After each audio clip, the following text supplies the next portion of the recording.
before that night, she would be wanted on charges of stealing the money now as well.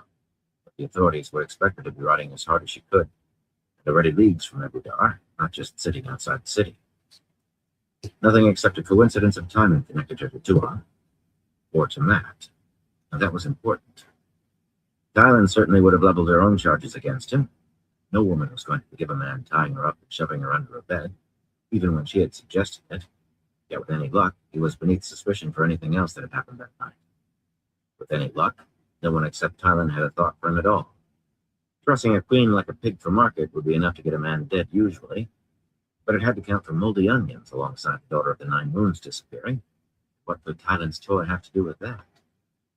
It still irritated him that he had been seen as a hanger-on, worse, a pet. But there were advantages. He thought he was safe, from Sean-Jen anyway. He at one point worried him like a thorn buried in his heel. Well, several things. Most growing out of Tuan herself, but this one had a particularly long point. Tuan's disappearance should have been as shocking as the sun vanishing at noon, but no alarm had been raised. None. No announcements of rewards, ransom, no hot-eyed soldiers searching every wagon and cart within miles, galloping through the countryside to root out every cubbyhole and niche where a woman might be hidden. Those old memories told him something of hunting for kidnapped royalty, yet except for the hangings and the burned ships in the harbor, the outside Ebudar seemed unchanged from the day before the kidnapping. Beginning alleged that the search would be in utter secrecy.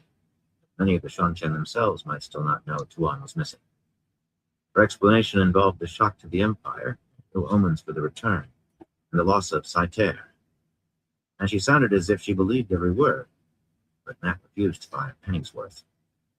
The Shan-Chen were strange folk, but no one could be that strange. The silence of Ebudar made his skin prickle. He felt a trap in that silence. When they reached the Great North Road, he was grateful that the city was hidden behind the low hills. The road was a broad highway, a major avenue of trade, wide enough for 5 or 6 wagons abreast uncrowded, with a surface of dirt and clay that hundreds of years of use had packed nearly as hard as the occasional ancient paving stone that stuck an edge or corner inches into the air. Matt and Again hurried across to the verge on the other side, with Noel dogging their heels, between a merchant's train rumbling toward the city, guarded by a scar-faced woman, 10 hard-eyed men in leather vests covered with metal discs, and a string of the settlers' oddly shaped wagons, rising to peaks at the ends, that were heading north, some pulled by horses or mules, others by oxen. Clustered between the wagons, barefoot boys used switches to herd 4-horned goats with long black hair, big, dew-lapped white cows. One man at the rear of the wagons, baggy blue breeches, and a round red cap, was leading a massive humpbacked bull by a thick cord tied to a ring in its nose. Except for his clothes, he could have been from the Two Rivers. He eyed Matt and the others, walking in the same direction, as if he might speak, then shook his head and plodded on without looking at them again. Contending with Matt's limp, they were not moving fast, and the settlers forced to head slowly but steadily. Hunch-shouldered and clutching the scarf beneath her chin with a free hand, Guinan let out a breath and loosened fingers that had begun to grip Matt's side almost painfully. After a moment, she straightened and glared at the farmer's departing back, as though she were ready to chase after him, box his ears and his bulls. If that were not bad enough, once the farmer was 20 or so paces away, she shifted her scowl to a company of Shan-Chen soldiers marching down the middle of the road at a pace that would soon overtake the settlers. Perhaps 200 men in a column 4 abreast, followed by a motley collection of mule-drawn wagons covered with tightly lashed canvas. The middle of the road was left free for military traffic. Half a dozen well-mounted officers in thin-plumed helmets that hid all but their eyes rode at the column's head, looking neither left nor right. Red cloaks spread neatly over their horses' cruppers. The banner following on the officers' heels was marked with what looked like a stylized silver arrowhead, or maybe an anchor, crossed by a long arrow, a jagged lightning bolt in gold, with script and numerals below that Matt could not make out as gusts swept the banner this way and that. The men on the supply wagons wore dark blue coats and breeches and square red and blue caps, but the soldiers were even more showy than most Shan-Chen. Their segmented armor, striped in blue, banded at the bottom with silvery white and red, banded with gold and yellow, their helmets painted in all 4 colors, so they resembled the faces of fearsome spiders. A large badge with the anchor, it must be an anchor, and arrow and lightning was fastened to the front of each helmet. Every man except the officers carried a double-curved bow at his side, a bristling quiver at his belt, balancing a short sword. Ships, archers, Nagina grumbled, glowering at the soldiers. A free-handed left her scarf, but it was still clenched in a fist. Tavern rollers. They always cause problems when they're left ashore too long. They had a well-trained look to that.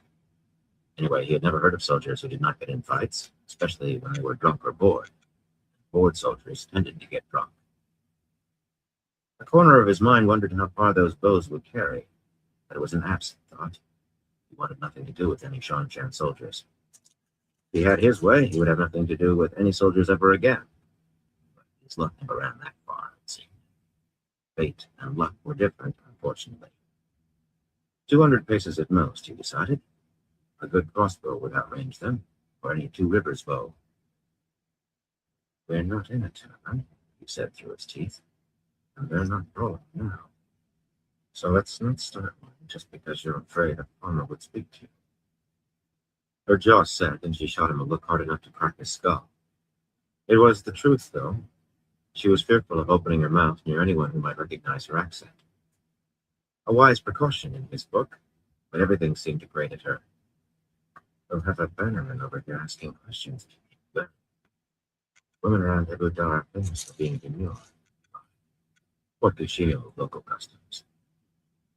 She gave him a sidelong frown. Maybe she was trying to figure out what demure meant. But she stopped grimacing at the archers. She just looked ready to bite instead of hit. That fellow's dark as enough on me. Bill muttered absently, staring at the passing soldiers. Dark as a shine.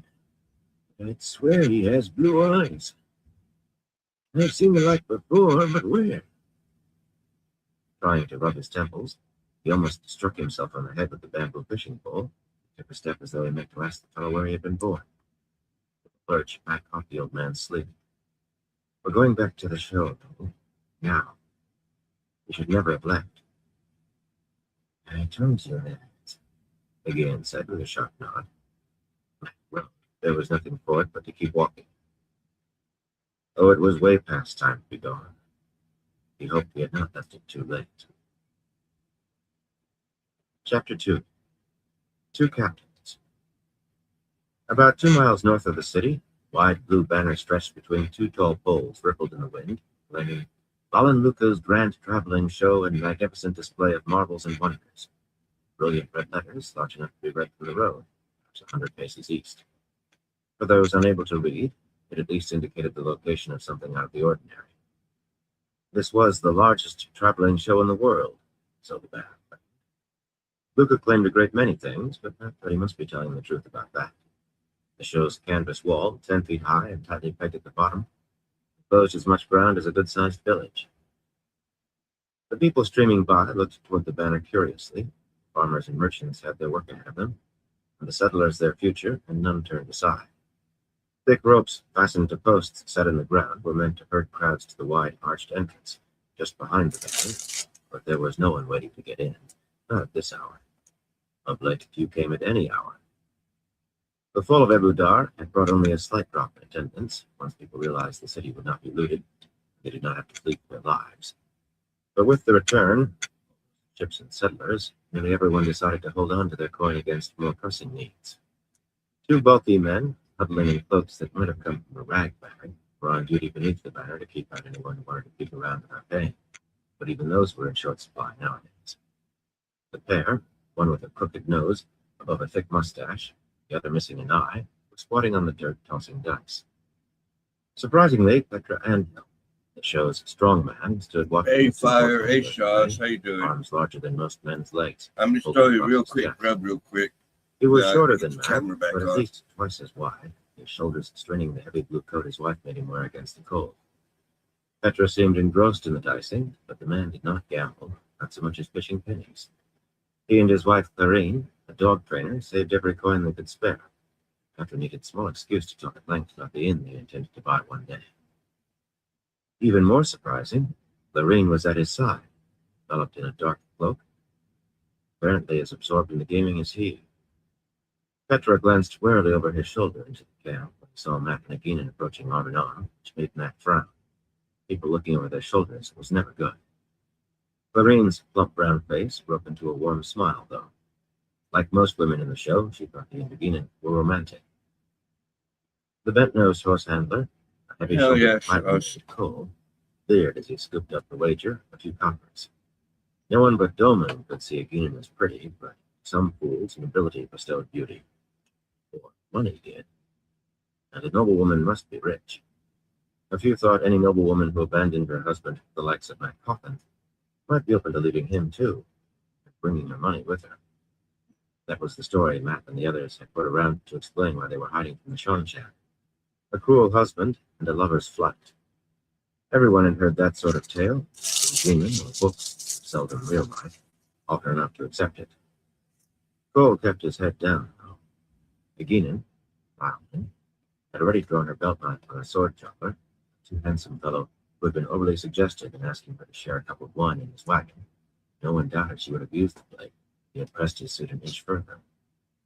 As soon as Matt reached the strong man, Petra said quietly, "There are Shongshan soldiers talking to Luca, about 20. The officers talking with him, leastwise." He did not sound frightened, but worry creased his forehead, and he laid a protective hand on his wife's shoulder. Clarine's smile faded. She raised one hand to rest atop his. They trusted Luca's judgment, after a fashion, yet they knew the risk they were. Thought they did. The risk they believed in was bad enough. What do they want? Aginin demanded, pushing free of Matt before he could crack his teeth. In fact, no one waited for him. "Hold these for me," Joel said, handing his bowl and basket to the one-eyed man. He gaped up at him. Straightening, Joel slipped a knobbly hand beneath his coat, where he kept two long-bladed knives. "Can we reach our horses?" he asked Petra. The strong man eyed him doubtfully. That was not the only one unsure whether Noel so possessed all his wits. "They don't seem interested in searching," Clarine said hastily, making a hint of a curtsy to Agin. Everyone was supposed to pretend Matt and the others were part of the show, but few managed to carry it off with Agin. "The officer's been in Luca's wagon for a good half hour, but the soldiers have been standing by their horses all that time." "I don't think they're here about you," Petra added respectfully. Again to Agin. "Why should he be different? Probably practicing to welcome nobles to that inn. We just didn't want you to be surprised or worried, it seemed. I'm sure Luca will send them off with no trouble." Despite his tone, the creases remained in his forehead. Most men became upset if their wives ran off, and a nobleman could make others bear the brunt of his ire. Traveling show, strangers just passing through, made a particularly easy target without added complications. "You don't have to worry about anybody talking out of turn," he did. Glancing at the horse handlers, Petra added, "Does she, Cole?" Bent-nosed shook his head, his eyes on the dice he was bouncing on his palm. He was a big man, but not as big as Petra. A strong man could straighten horseshoes with his bare hands.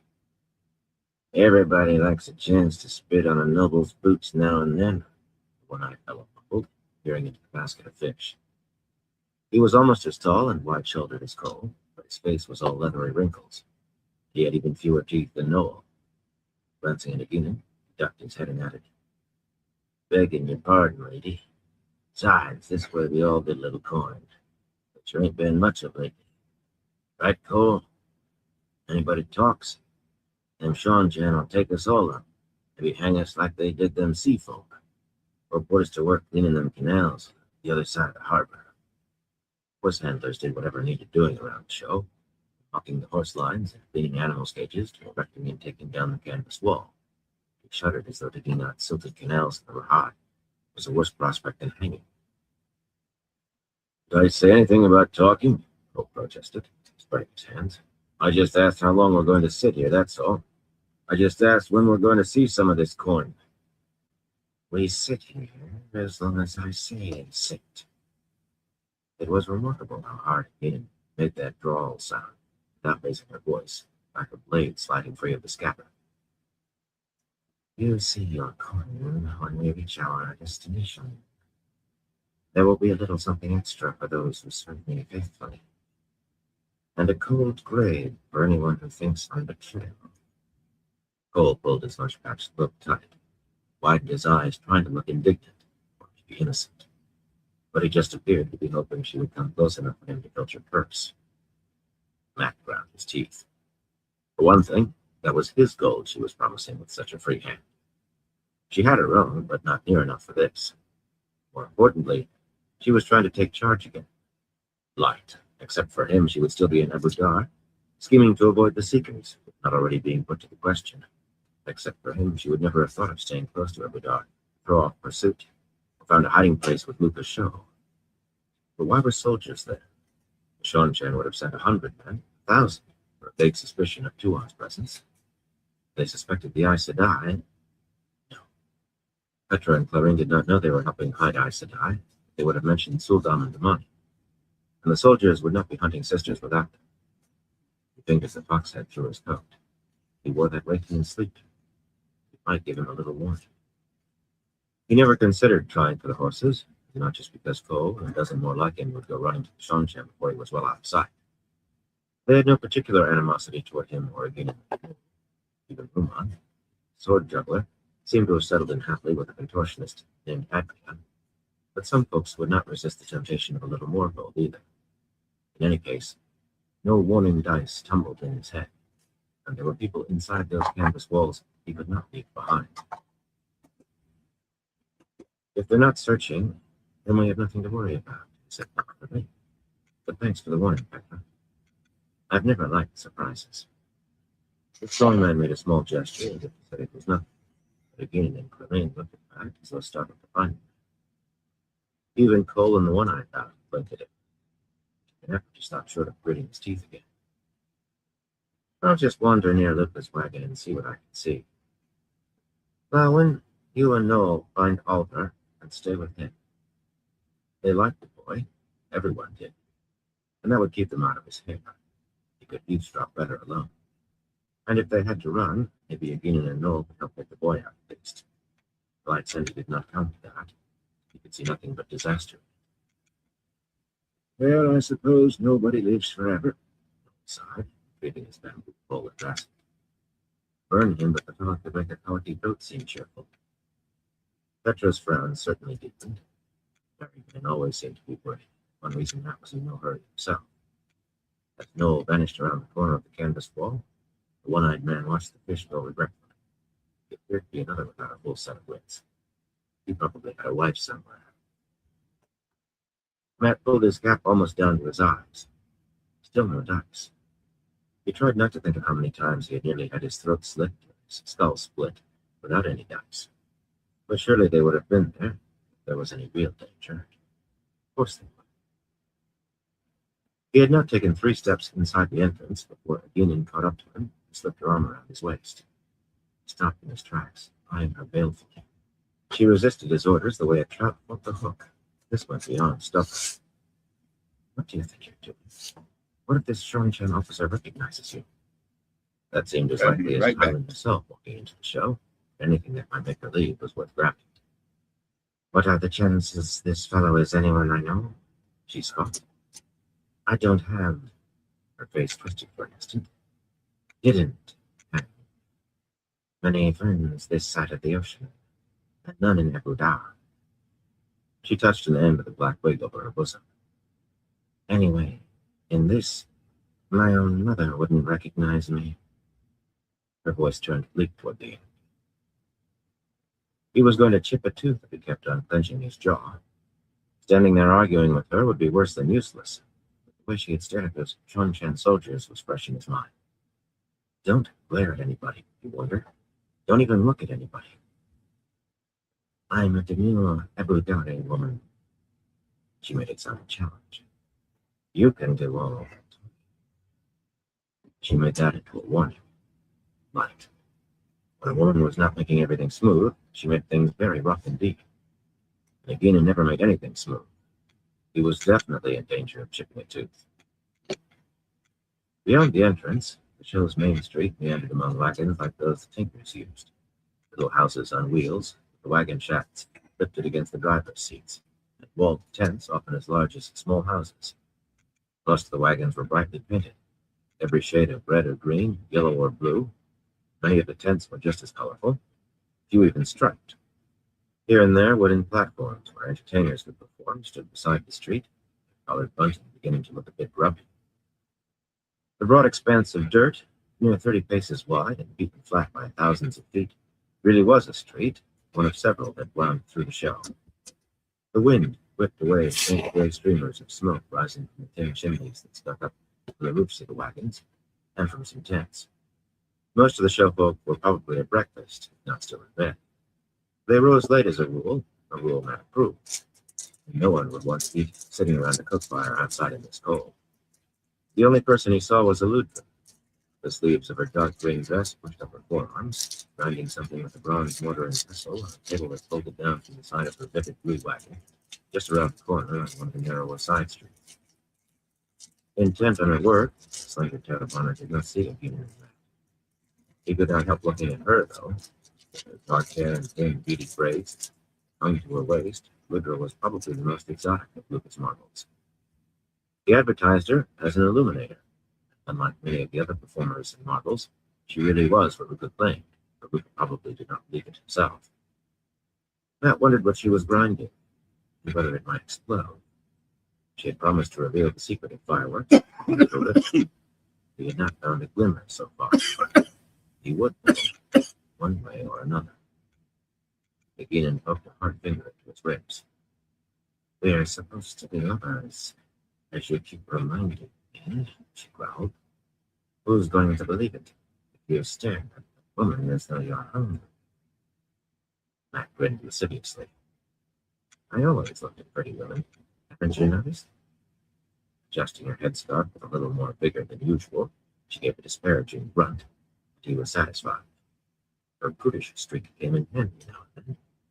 Beginning was on the run for her life, but she was still Sean-chan, and she already knew more about him than he liked. He was not about to trust her with all of his secrets, ones he did not know yet.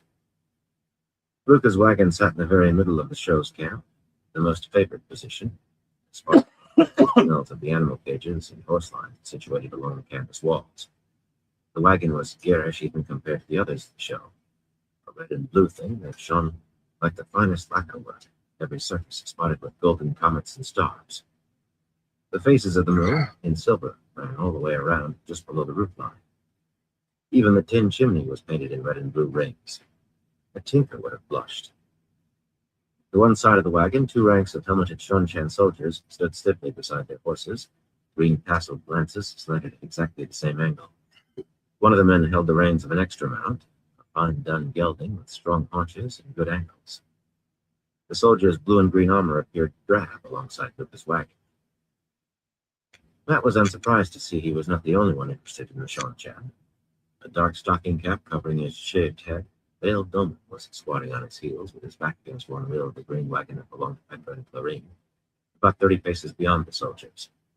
Clarine's dogs lay under the wagon, a motley collection of smallish animals sleeping huddled together. The thick-bodied Ileana was pretending to whittle, but all he had produced was a small pile of shavings at his feet. I wish the fellow would grow a mustache to hide his upper lip, or else shave off the rest of his beard. Someone might connect Ileana to a beam. Blarick Najina, a tall fellow leaning against the wagon as though keeping Doman company, now hesitated to remove his Shinaran top knot to avoid Shonchan notice, though he ran a hand with the black bristle growing on his head about as often as Agina had checked her wig. Maybe he should wear a cap. In their dark coats, with frayed cuffs and well-traveled boots, both men could pass for show folk, maybe horse handlers, except to other show folk. They were watching the Shonchan while trying to seem not to, but Blarick was the more successful, as might be expected from a warder. His full attention appeared to be on Doman, except for an occasional glance at the soldiers, as casual as could be. Doman scowled at the Shonchan when he was not glaring at the lump of wood in his hand, as though ordering it to turn into a neat carving. The man had taken being Sojin and much to heart. Matt was trying to figure out how to sneak close to Luca's wagon and eavesdrop unseen by the soldiers. The door at the back of the wagon opened. The pale-haired Shonchan marched down the steps, wearing a helmet with a thin blue plume on his head as his boot touched the ground. Luca appeared behind him, resplendent in scarlet embroidered with golden sunbursts, bowing with elaborate flourishes as he followed the officer. Luca owned at least 24 coats, most red and each gaudier than the last. It was a good thing his wagon was the largest in the show, or he would not have had room for them all. Ignoring Luca, the Shonshan officer stepped up onto his gelding, adjusted his sword, and barked orders that sent his men flowing into their saddles and forming a column of twos that moved off at a slow walk toward the entrance. Luca stood watching them leave with a fixed smile on his face, poised for another bow if any looked back. Matt stayed well to the side of the street and let his mouth hang open, affecting to gape in wonder as the soldiers rode by. Not that any of them so much as glanced his way. The officer stared straight ahead, and so did the soldiers behind him. But no one ever paid any mind to a country yokel, or remembered one. To his surprise, Aginin stood at the ground in front of her toes, touching the scarf knotted beneath her chin until the last horseman passed. Lifting her head to look after them, she pursed her lips for a moment. "It seems I do know that boy," she drawled softly. "I carry him to Palma on Phyllis. His servant died mid-voyage. He thought he could use one of my crew. I had to put him straight. You'd have thought he was of the blood, but us. Blood and bloody ashes," Matt breathed. How many other people had she gotten crosswise, fixing her face in their minds? Aginin being Aginin, probably hundreds. And he had been letting her walk around with just a wig and a change of clothes for disguise. Hundreds? Thousands, more likely. She could irritate a brick. In any case, the officer was gone now. Matt exhaled slowly. His luck really was still with him. At times he thought that was all that kept him from bawling like a baby. He headed for Luca to find out what the soldiers had wanted. Doman and Blerick reached Luca as quickly as he and Aginin did. The scowl on Doman's round face deepened as he stared at Matt's arm around Aginin's shoulder. The Ilianer understood the necessity for pretense, or said he did, yet he seemed to believe they could carry it off without so much as touching hands. Matt removed his arm from her. There was nothing to carry off here. Luca knew the truth, of everything. And Aginin started to release him too. Yet after a look at Doman, she tightened her grip on Matt's waist instead, all without the slightest change of expression. Doman continued to scowl, but frowned now. Matt decided he would understand the Shonchan long before he understood women, or Ilianers for that matter. "Horses," Luca growled almost before Matt stopped walking. His frown took in all of them, but he focused most of his anger on Matt.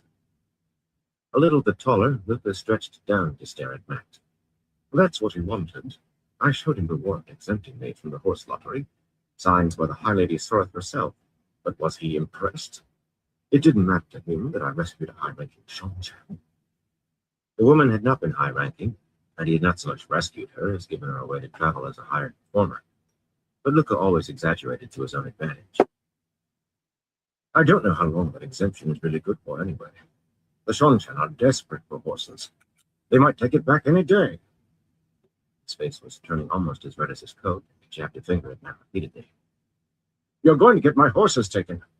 How do I move my show with no horses? Answer me that if you can. I was ready to leave as soon as I saw that madness in the harbor, until you twisted my arm. You're going to get my head cut off. I could be 100 miles from here, if not for you riding in out of the night and snaring me in your crazy schemes. I'm not earning a penny here. There haven't been enough patrons the last 3 days to pay for feeding the animals one day. Half the day. I should have left a month ago. More, I should have." Matt almost laughed as Luca ran down into splutters. Horses. That was all. Just horses. Besides, the notion that the show's heavy-laden wagons could cover 100 miles in 5 days was as ludicrous as Luca's wagon. The man could have gone a month ago, 2 months, except for wanting to eat every copper he could out of Abu Dar and its Shonchan conquerors. And as for talking him into staying 6 nights past, that had been as easy as falling out of bed. Instead of laughing, Matt put a hand on Luca's shoulder. The fellow was vain as a peacock, and greedy besides. There was no point making him angrier than he already was. "If you'd left that night, Luca, you think nobody would have gotten suspicious? You would have had Shonchan tearing your wagons apart before you made 2 leagues. You could say I saved you from that." Luca glowered. Some people just could not see beyond their own noses. "Anyway, you can stop worrying. As soon as Tom returns from the city, we can put as many miles behind us as you want." Luca leaped so suddenly that Matt stepped back in alarm. But all the man did was caper in a little circle, laughing. Doman goggled at him. Even Blerick stared. Sometimes Luca seemed a flat goose fool. Luca had barely begun his dance when Aginin shoved Matt away from her. As soon as Marilyn returns, I gave orders no one was to leave. Her glare swung between him and Luca in cold fury, a cold that burned. I expect my orders to be obeyed. Luca stopped the boarding abruptly and eyed her sideways, then suddenly made her a bow with so many flourishes you could practically see the cloak. You could almost see the embroidery of the cloak. He thought he had a way with women, Luca did. You command, my sweet lady, and I leap to obey. Coming upright, he shrugged apologetically. But Master Coffin has gold, and I fear gold commands my first obedience. Matt's chest full of gold coins in this very wagon had been all the arm twisting needed to convince him. Maybe Matt being too dear and it helped, but for enough gold, Val and Luca would help kidnap the Dark One. Aginin drew a deep breath, ready to berate Luca further, but the man turned his back and went scampering up the steps into his wagon, shouting, Littell! Littell! We must roust everybody out immediately. We're leaving at last. The minute Marilyn returns, the light be praised. A moment later, he was back again, dashing back down the short stair, followed by his wife, drawing a black velvet cloak sewn with glittering spangles around her. A stern-faced woman, she wrinkled her nose at Matt as though he had a bad smell, gave Aginin a look that likely made her trained bears climb trees. Littell disliked the idea of a woman running away from her husband, even when she knew it was a lie. Luckily, she seemed to worship Luca for some reason. She liked gold nearly as well as he did. Luca ran to the nearest wagon, began pounding on the door, and Littell did the same at the next. Not waiting around to watch, Matt hurried off down one of the side streets, more of an alley compared to the main street. Wound around the same sort of wagons and tents, all shut up tight against the cold, with smoke streaming from the metal chimneys. There were no platforms for performers here. Lines for drying laundry hung between some of the wagons, and here and there wooden toys lay scattered on the ground. This street was for living only, the narrowness meant to discourage outsiders. He moved quickly despite his hip. He had lost most of the ache out, but he had not gone 10 steps before Aginin and Doman caught up to him. Larry had vanished, probably gone to tell the sisters they were still safe, and could finally leave. The Aes Sedai, masquerading as servants, sick with worry that their mistress's husband would catch them, fed up with being confined to their wagon, not to mention fed up with sharing with the Sul'dam. Matt had made them share, so the Aes Sedai could watch the Sul'dam, while the Sul'dam kept the Aes Sedai out of his head. Still, Matt was glad Blerick had taken away the necessity for him to visit that wagon again. One or another of the sisters had summoned him 4 or 5 times a day since their escape from the city, and he went when he could not avoid it, but it was never a pleasant experience. Aginin did not put her arm around him this time. She strode at his side, staring straight ahead, not bothering to check her wig for once. Doman lumbered behind like a bear, muttering at her heavy on the accident. Talking him exposed the fact that his dark beard stopped abruptly at the middle of each ear, with only stubble above. It made him look unfinished. 2 captains on one ship make short course for disaster, Aginin drawled with overdone patience. Her understanding smile anticipated her face. We aren't on a ship, but the principle's the same, Coffin. You are a farmer. I know you're a good man in a tight spot. Aginin shot a dark look over her shoulder at Dolan. He was the one who had brought her and Matt together, back when she thought she was getting a hired man. But this situation needs judgment and experience. We're in dangerous waters, and you have no knowledge of command. More than you might think, he told her dryly. He could have spun out a list of the battles he remembered commanding, but only an historian would recognize most of them. Maybe not even an historian. No one would believe it anyway. He certainly would not, if someone else had made that claim. Shouldn't you and Doman be getting ready? You wouldn't want to leave anything behind. Everything she owned was already stored away in the wagon she and Matt shared with Doman. Not a comfortable arrangement, that. But he quickened his step, hoping she would take the hint. Besides, he saw his destination ahead. The bright blue wall tent, crowded between a Veron yellow wagon and an emerald green one, was barely large enough to hold 3 cots, but providing shelter for everyone he brought out of Ebu Dar had required bribes to make people move, more bribes to make others let them in. What he had been able to hire was what the owners were willing to let him have, at rates suitable for a good inn. Julian, a dark, compact man, with short black hair, was sitting cross-legged on the ground in front of the tent with Albert, a thin little boy, but not so skinny as when Matt first saw him, and short for 10, the age he claimed. Both coatless despite the wind, they were playing snakes and foxes on a board the boy's dead father had drawn for him on a piece of red cloth. Tossing the dice, Oliver counted the pips carefully, considered his move along the spiderweb of black lines and arrows. The tyrant thief catcher was paying less attention to the game. He sat up straight at the side of Matt. Abruptly, Noel darted around from the rear of the tent, breathing hard as if he had been running. Julian glanced up in surprise at the old man, and Matt frowned. He had told Noel to come straight here. Where had he gone instead? Noel looked at him expectantly, not with any guilt or embarrassment, just eager to hear what Matt had to say. You know about Shongshan? Julian asked, turning his attention to Matt, too. A shadow moved inside the tent's entry box. A dark-haired woman seated on the end of one of the cots with an old gray cloak wrapped around her, leaned forward to rest a hand on Julian's arm, and to give Matt a wary look. Sarah was pretty. She liked a mouth that always seemed to be pouting. It seemed that Julian did. He smiled at her reassuringly and patted her hand. She was also Amathera Elfdine Casimir Luneau, Anarch of Darabon, and the next thing to a queen. At least she had been once. Julian had known that, and so had Tom, yet no one thought to tell Matt until they reached the show. He supposed it hardly mattered, alongside everything else. She answered faster to Thera than to Amathera. She made no demands, except on Julian's time, and there seemed little chance anyone would recognize her here. In any case, I hoped she felt more than gratitude for being rescued, because Julian certainly felt more for her. Who was to say a dethroned Penarch could not fall in love with the thief catcher? Stranger things had happened, though he was not sure he could name them. They just wanted to see the warrant for Lucas' horses, he said. Julian nodded, visibly relaxing a little.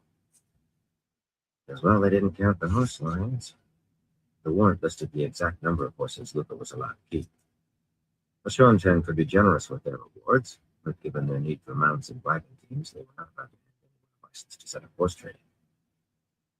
At best, they would have taken the extra. Worst, the thief catcher shrugged. Another cheerful soul. With a gasp, Thera suddenly pulled her cloak tighter and jerked back into the depths of the tent. Julian looked behind the back, his eyes going hard. Iron could match the waters when it came to hard. The Guinan did not seem to catch hints. She was glaring at the tent. Gilman stood beside her with his arms folded, sucking his teeth in thought or forced patience. Get your tents packed up, Fernandar, Guinan ordered. The show is leaving as soon as Marilyn returns. Her jaw tightened, and she did not quite glare. Not quite. Make sure your woman doesn't give any trouble.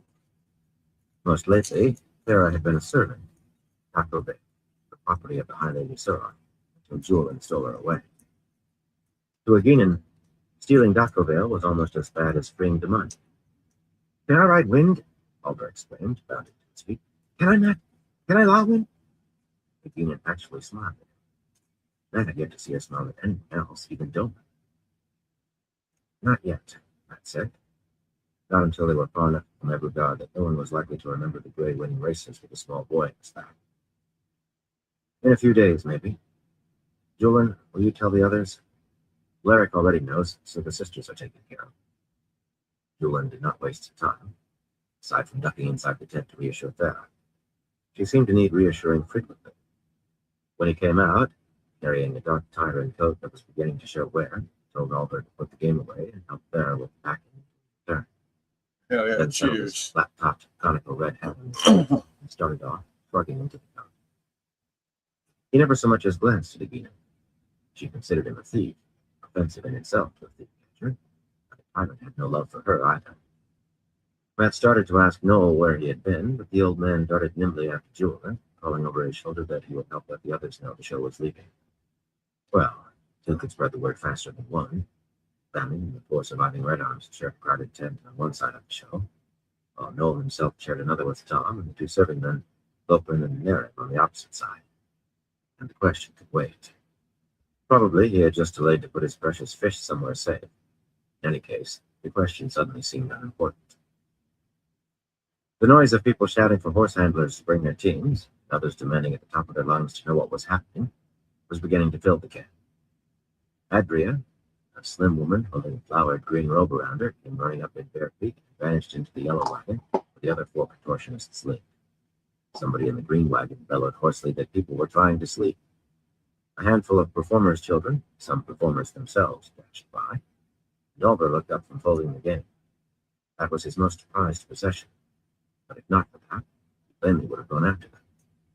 It was going to take some time yet before the show was ready to travel, but that was not what made Pat grow.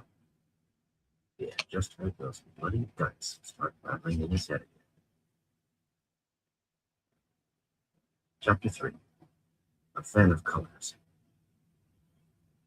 Matt did not know whether to curse or weep. With the soldiers gone and Ebudar about to be left in his dust, there seemed no reason for the dice, but there never was a bloody reason he could see until it was too late. Whatever was coming might lie days in the future or only an hour, but he had never been able to figure it out ahead of time. The only certainties were that something important, dire, was going to happen, and that he would not be able to avoid it. Sometimes, like that night at the gate, he did not understand why the dice came tumbling, even after they stopped. All he really knew for sure was that however much the dice made him twitch like a goat at the itch, once they started, he did not want them to stop ever. But they did. Sooner or later, they always did. "Are you all right, Matt?" Oliver said. "Your Sean-Chan can't catch us." He attempted gruff conviction, but a hint of question on his voice. Abruptly, Matt realized he had been staring at nothing. Aginin frowned at him while fiddling absent-mindedly with her rig, plainly angry that he was ignoring her. Yeoman's eyes had a studious look. He was not deciding whether to be upset on Aginin's behalf. That would eat his cap. Even Thera was peeking at him past the chance entry flap. She always tried to keep out of Aginin's sight. He could not explain. Only a man with porridge for brains would believe he got warnings from hearing dice no one could see. Or maybe a man marked by power, or by the Dark One. He was not anxious to have any of those things suspected of him, and it might be that night at the gate all over again. No, this was not a secret he cared to reveal. It would be no good anyway. "They'll never catch us, Oliver. Not you and me." He ruffled the boy's hair, and Oliver gave a wide-mouthed grin, confidence restored as easy as that. "Not so long as we keep our eyes open and our wits about us. Remember, you can find a way out of any difficulty if you keep your eyes and wits shut. But if you don't, you'll trip over your own feet." Oliver nodded gravely, but that didn't mind the others, or maybe himself. Like there was no way any of them could be more alert, except for Oliver, who thought it was a great adventure.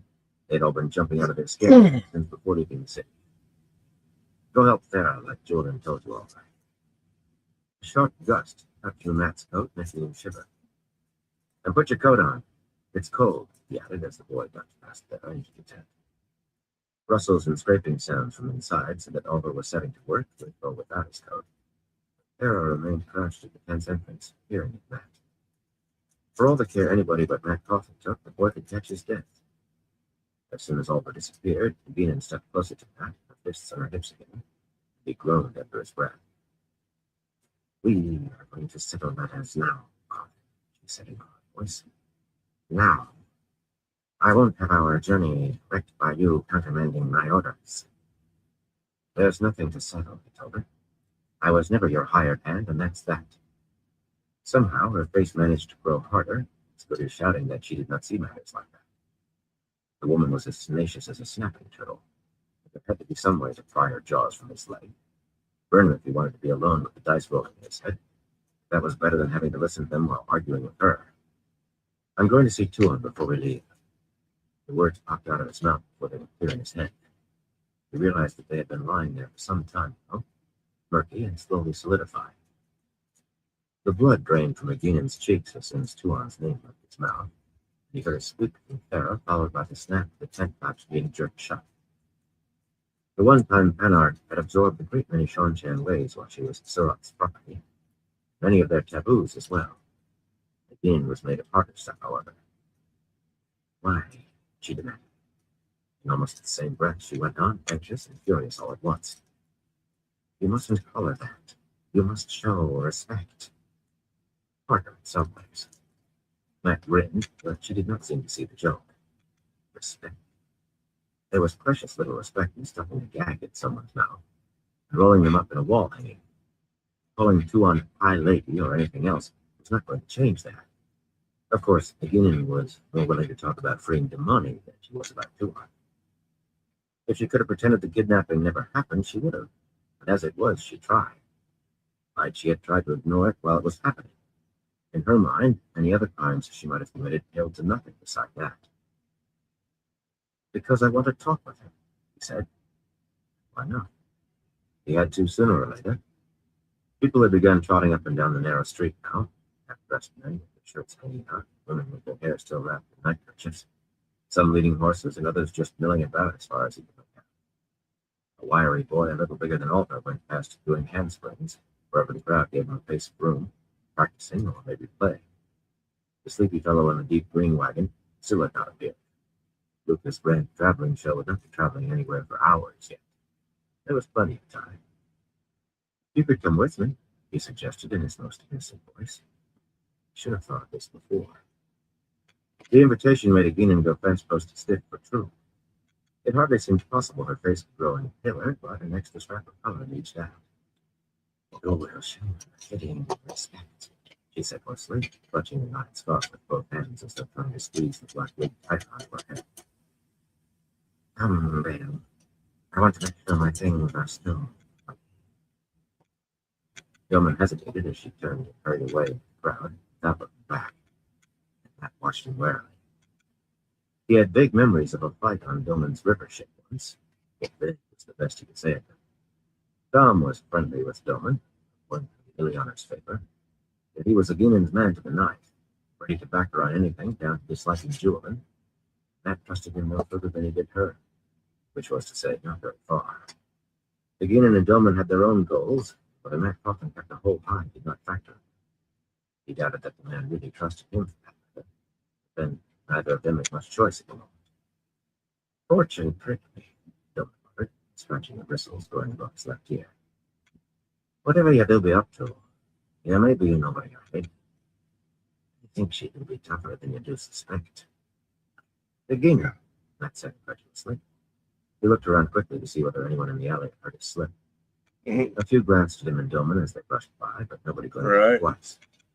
Luca was not the only one eager to be gone from a city where the flow of patrons for the show had dried up. Night lightning setting the harbor on fire was a fresh memory. They might all have fled that first night, leaving Matt nowhere to hide, except for Luca arguing them out of it. That promised gold made Luca very persuasive. I know she's tougher than old boots, Doman, but old boots don't count with me. This isn't a bloody ship, and I'm not letting her take charge and ruin everything. Doman grimaced as if Matt were goose-brained. The girl, Mom.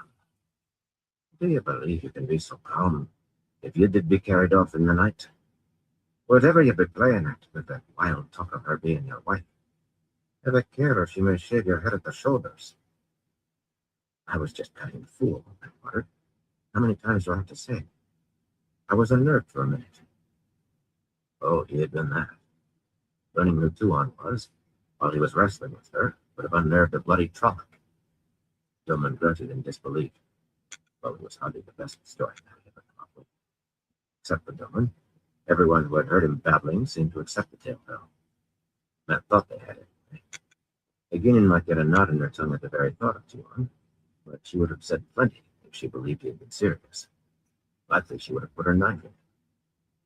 Peering in the direction Aginin had gone, the Ileana shook his head. Try to keep a grip on your tongue from now on. Damn time. Liar. Do near her fit whenever she do think about what she did say. I've heard her muttering under her breath. You can wager the girl herself does think it no lighter.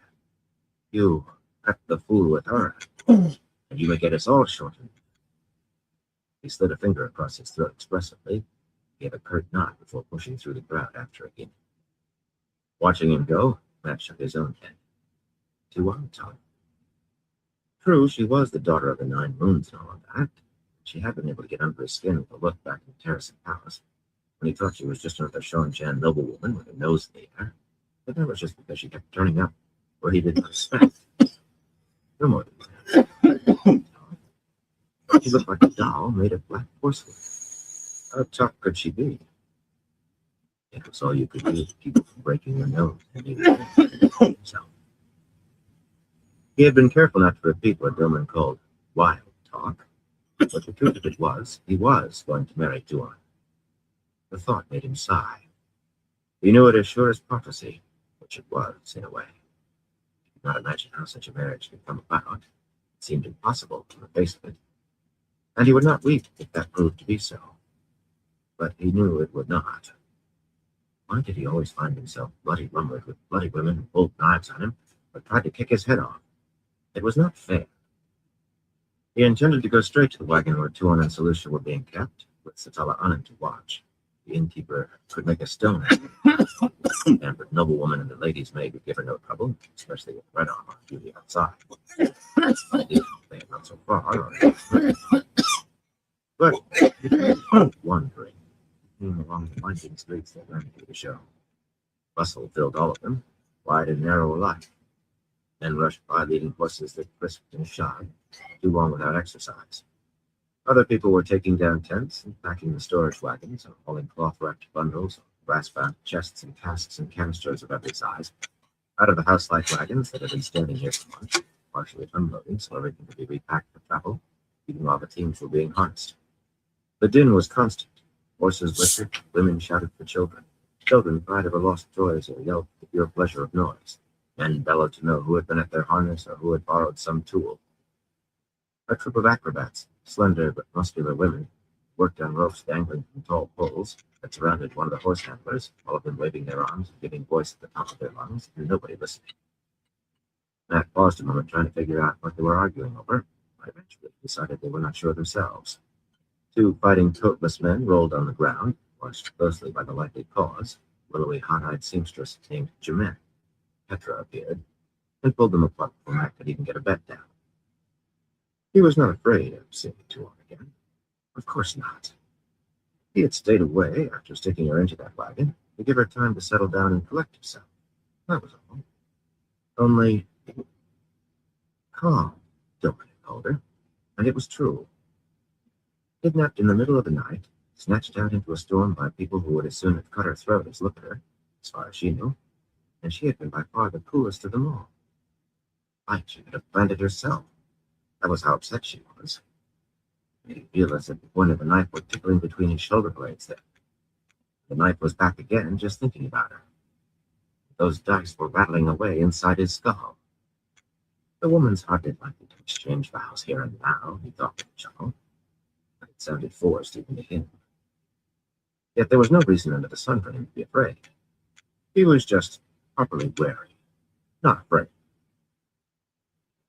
The show might have equaled a fair-sized village for size, but there was only so long a man could wander about in that much space before he started doubling back on himself.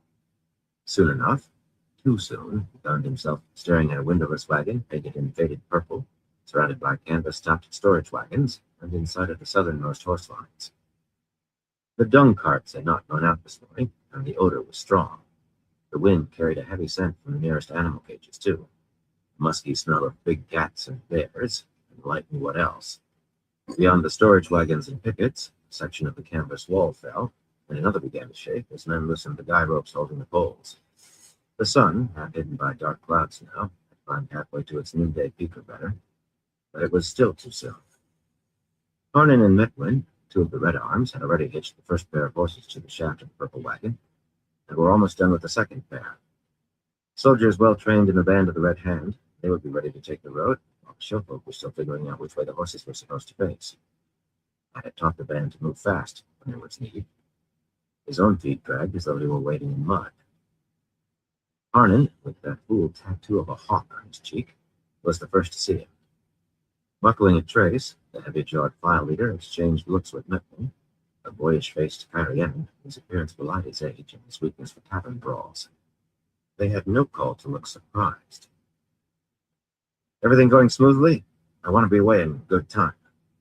Rubbing his hands together against the cold, I eyed the purple wagon uneasily. Should have brought her a present. jewelry or flowers. Either worked as well with most women. Smooth enough, my lord, Tuan replied, cautious tone. No shouting, no screaming, no crying. He glanced at the wagon as if he did not credit it himself. Quiet suits me, Redwin said, stringing one of the reins through a ring on the horse collar. Woman starts crying. The only thing to do is leave if you value your hide. And we can hardly drop these off by the side of the road. But he glanced at the wagon, too, and shook his head in disbelief.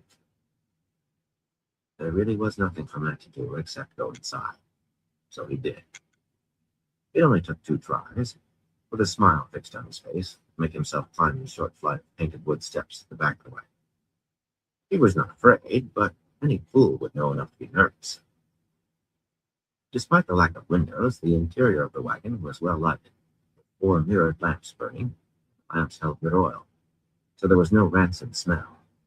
But that, with the stink from outside, it would have been hard to tell. He needed to find a better spot to park his wagon. A small brick stove with an iron door, and iron top for cooking, made the space toasty compared to outside. It was not a large wagon, and every inch of wall that could be spared was covered with cabinets or shelves or pegs for hanging clothing and towels and the like. But the table that could be let down on ropes was snug against the ceiling, and the 3 women inside the wagon were hardly cramped. They could not have been more different, those 3. Mistress Annan was sitting on one of the 2 narrow beds built into the walls, a regal woman with touches of gray in her hair, seemingly intent on her embroidery hoop, looking at all as if she were a guard.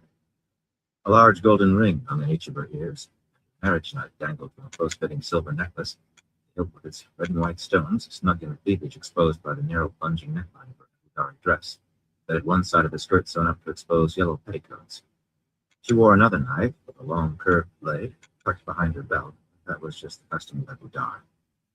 Satala had refused to take on any disguise, which seemed well enough. No one had reason to be hunting for her, and finding clothes for everyone else had been a big enough problem as it was. Solutia, a pretty woman with skin the color of buttery cream, was cross-legged on the floor between the beds, a dark scarf covering her shaven head, a sullen expression on her face. But she was dignified enough to make Mistress Hahn look flighty. Her eyes were as blue as Aeginon's and more piercing. She had made more fuss than Aeginon over losing the rest of her hair. She disliked the dark blue Evidari dress she had been given too, claiming the deep neckline was indecent, but it hid her as effectively as a mask. Few men who glimpsed Selutia's impressive bosom would be able to focus long on her face. He might have enjoyed the view for a moment or two himself, but there was Tuan, seated on the wagon's only stool, a leather-bound book open on her lap. He could barely make himself look at anything else. His wife-to-be. But Tuan was tiny, not just short, but almost slim as a boy. The loose-fitting dress of brown wool, bought from one of the showfolk, made her seem a child wearing her older sister's clothes. Not at all the sort of woman he enjoyed, especially with only a few days' growth of black stubble covering her scalp. If you ignored that, she was pretty, though, in a reserved way, with a heart-shaped face and full lips, her eyes large, dark, liquid pools of serenity. That utter calmness almost unnerved him. Not even an Aes Sedai would be serene in her circumstances. The bloody dice in his head did not help matters. Satala has been keeping me informed, she said in a cool drawl as he pulled the door shut. He had gotten so he could tell a difference in the Shonchan accents. Tuan and Aeginon sounded as if she had a mouthful of mush. They all sounded slurred and slow. She's told me the story you have put about concerning me, Toy. Tuan had persisted in calling him that, back in the Terracing Palace. He had not cared then. Well, not much. My name is Matt, he began. He never saw where the pottery cup in her hand came from, but he managed to drop to the floor in time for it to shatter against the door instead of his head. I am a servant, Toy? Tuan's tone had been cool before, now it was deep winter ice. She barely raised her voice, but it was hard as ice, too. Her expression would have made a hanging judge look giddy. Thieving servant? The book slid from her lap as she stood and bent to snatch up a lidded white chamber pot. A faithless servant? We will meet that, Seleucia said deferentially, slipping the bulbous pot out of Tuan's hands. Setting it carefully to one side, she crouched at Tuan's feet, ready to hurl herself at him, laughable as that was. Though nothing much seemed laughable up there. Mr. Annan reached up to one of the railed shelves above her head and handed Tuan another cup. "We have plenty of these," she murmured. I shot her an indignant look, and her hazel eyes twinkled with amusement. Amusement? She was supposed to be guarding those two. A fist thumped on the door. "Do you need help in there?" Annan called uncertainly. I wondered which of them he was asking. "We have everything well in hand," Satala called back, calmly pushing her needle through the fabric stretched on the hoop. You would have thought that needlework was the most important thing. "Go on about your work. Don't dawdle." The woman was not Nebudari, but she certainly had soaked up Nebudari ways. After a moment, boots thumped back down the steps outside. It seemed Harnan had been too long in Nebudar as well. Tuan turned the new cup in her hands as though examining the flowers painted on it. Her lips worked in a smile so small it almost might have been Knight's imagination.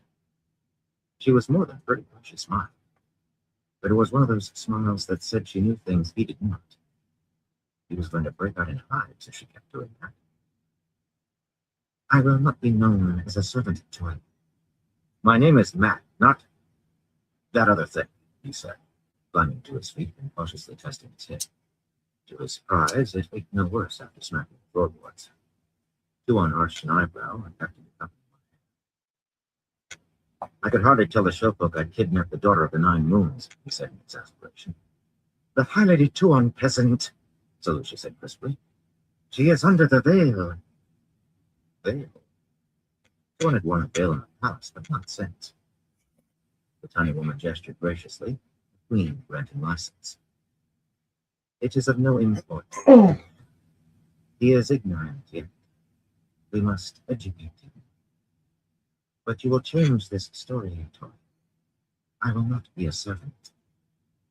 "It's too late to change anything," Matt said, keeping an eye on that cup. Her hands looked frail, with those long fingernails cut short. He remembered how thick they were. "Nobody's asking you to be a servant." Luca and his wife knew the truth, but there had to be some reason to give everyone else why Tuan and Selucia were kept confined in this wagon and garden. The perfect solution had been a pair of serving girls about to be dismissed for theft, but intended to betray their mistress's flight to their lover. It seemed perfect to Matt, anyway. To the showfolk, it only added to the romance. He had thought Aginin was going to swallow her tongue when he was explaining to Luca. Maybe she had known how Tuan would take it. Lydie almost wished the dice would stop. How could a man think with that in his head?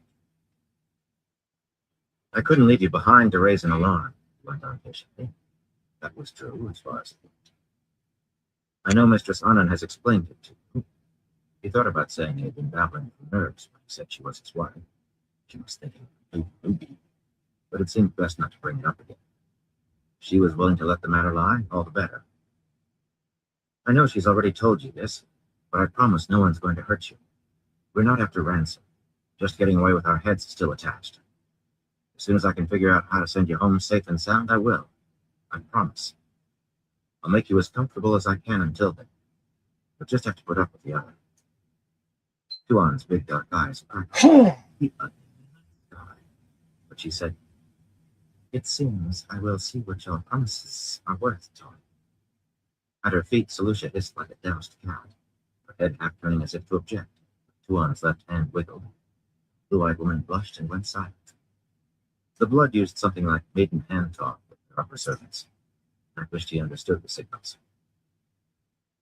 "Answer me a question, Tuan," he said. He thought he heard Satella murmur, "Fool." Selucia's jaw nodded. A dangerous look kindled in Tuan's eyes, but if she was going to call him Toy, he would be burned if he gave her any titles. "How old are you?" He had heard that she was only a few years younger than he, but looking at her in that sack of a dress, it seemed impossible. To his surprise, that danger burst into flame. Not just heat lightning this time. She should have been fried on the spot. Tuan threw back her shoulders and drew herself to her full height. Such as that was, he doubted she could reach 5 feet with the heels flat, however she stretched. "My 14th true name day will come in 5 months, she said in a voice that was far from cold. In fact, it could have heated the wagon better than the stove. He felt a moment of hope, but she was not finished. "No, you keep your birth names here, don't you? That will be my 20th naming day." Are you satisfied, toy? Did you fear you had stolen a child? She almost hissed the last word. Pat waved his hands in front of him, frantically dismissing the suggestion. A woman started hissing at him like a kettle. The man with any brains found a way to cool her down fast. She was gripping the cup so tightly that tendons stood out on the back of her hand. He did not want to try his hip with another fall to the floor. Come to think on it, he was not sure how hard she had tried to hit him the first time. Her hands were very fast. I just wanted to know, that's all, he said quickly. I was curious, making conversation. I'm only a little older myself. 20. So much for hoping she was too young to marry for another 3 or 4 years. Anything that came between him and his wedding day would have been welcome. Tuan studied him suspiciously with her head tilted, then tossed the cup onto the bed beside Mistress Anna, seated herself on the stool again, with as much care about arranging her voluminous woolen skirts as if they had belonged to a silk gown. But she continued to examine him through her long eyelashes. Where is your ring? She demanded. Unconsciously, he thumbed a finger on his left hand, where the long ring usually lay. I don't wear it all the time. Not when everybody in the terrace and palace knew you wore it. The thing would have stood out in this rough layabout's garb in any case. It was not even his signet anyway, just a carver's trunk piece. Strange how his hand felt noticeably lighter without it. Too light. Strange that she were marked by it, too. Why not? Right, those dice had him shying at shadows and jumping at sides. Or maybe it was just her. Thought. He moved to sit on the unoccupied bed, but Solucia swung herself up onto it so quickly, any of the acrobats might have been jealous. She stretched out with her head propped on her hand. That pushed her scarf askew for a moment, but she hurriedly straightened it, all the while staring at him, proud and cold as a queen. He looked at the other bed, and Mistress Anand set down her embroidery long enough to ostentatiously smooth her skirts, making it clear she did not intend to share an inch. For her, she was behaving as though she were guarding Tuan from him. Women always seemed to club together, so a man never had a fair chance. Well, he had managed to keep Egina from taking charge so far. He was not about to be bullied by Satala Anand, or a bosomy lady's maid, but a high and mighty high lady daughter of the 9 bloody moons. Only, he could hardly go shoving one of them out of the way to find a place to sit. Leaning against a drawered cabinet that Anand was seated on, he tried to think of what to say. He never had trouble thinking of what to say to women. His brain seemed deafened by the sound of those dice. All 3 women gave him disapproving looks. He could all but hear one of them telling him not to slouch. So he smiled. Most women thought his best smile very winning. Tuan let out a long breath that didn't sound won over in the slightest. Do you remember Hawkwing's face, Toy? Mistress Anna blinked in surprise. Solucia sat up on the bed frowning. At him? Why would she frown at him? Tuan just continued to look at him, hands folded in her lap, as cool and collected as a wisdom at Sunday. Matt's smile felt frozen. What did she know? How could she know anything? He lay beneath the burning sun, holding his side with both hands, trying to keep the last of light from leaking out, wondering whether there was any reason to hold on. All Deshana was finished after this day's work. A shadow blocked the sun for an instant. Then a tall man in armor crouched beside him, helmet tucked under his arm, dark, deep-set eyes framing a hooked nose. You fought well against me today, Culain, and many days past, the memorable voice said. Will you live with me in peace? With his last breath, he laughed in Arthur Hawkwing's face. He hated to remember Downey. A dozen other encounters skittered through his mind, too. Ancient memories that were his now. Arthur Paindrag had been a difficult man to get along with even before the wars started. Drawing a deep breath, he took care of choosing his words. This was no time to go spouting the old tongue. Of course I don't. A man who could not lie convincingly got short shrift from women. Light. Hawkwing died 1,000 years ago. What kind of question is that? Her mouth opened slowly, and for a moment he was sure she meant to answer question with question. A foolish one, Tord, she replied finally instead. I can't say when it popped into my head. The stiffness in Matt's shoulders relaxed a little. Of course, he was too virulent. People did things and said things around him they never would elsewhere. Nonsense qualified. Still, a thing like that could become uncomfortable when you get too close to home. My name is Matt. Matt Coffin. You might as well not have spoken. I cannot say what I will do after returning to Abu Dhabi. I have not decided. I may have you made that veil. You are not pretty enough for a cupbearer, but it might please me to have you for one. Still, you have Hey, represented certain Rapid promises Burrito, to how me, you doing? so it pleases me now to promise as well. So long as you keep your promises, I will neither escape nor betray you in any way, nor will I cause dissension among your followers. I believe that covers everything necessary. This time, Mistress Conan gaped at her, and Solution made a sound in her throat, but Tuan appeared not to notice either woman. She just looked at him expectantly, waiting a response. Hope you're doing well. He made a sound in his throat, too. Not a whimper, just a sound. Tuan's face was as smooth as a stern mask of dark glass. Her calm was madness. This made gibbering look sane. She would have to be insane to think he would believe that offer. Except he thought she did mean it. That, or she was a better liar than he ever hoped to be. Again, he had that queasy sense that she knew more than he did. Ridiculous, of course, but there it was. He followed a lump in his throat. That does all right. But what about Solution? He could not think of those dice pounding in his skull. Solution follows my wishes, Toy, she said impatiently. The blue-eyed woman herself straightened and stared at him as though indignant that he had doubted that. For a lady's maid, she could look fierce. Oh, yeah. Matt,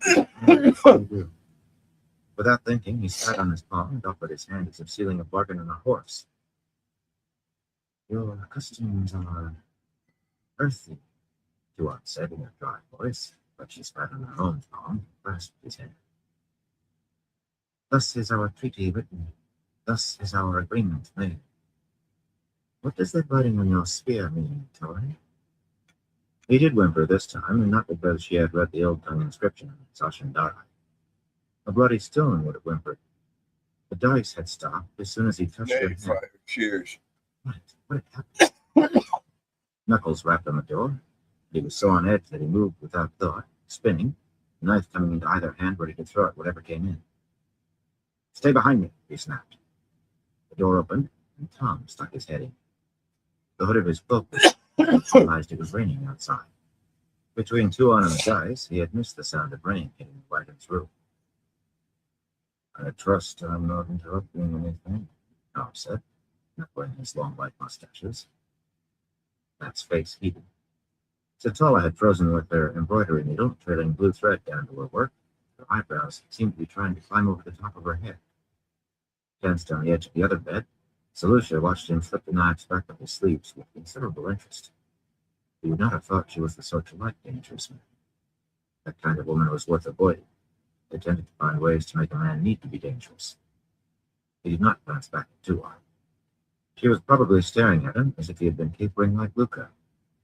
Just because he did not want to get married did not mean he wanted his future wife to think him a fool. What did you find out, Tom? He asked crossly. Something had happened, but the dice would not have stopped.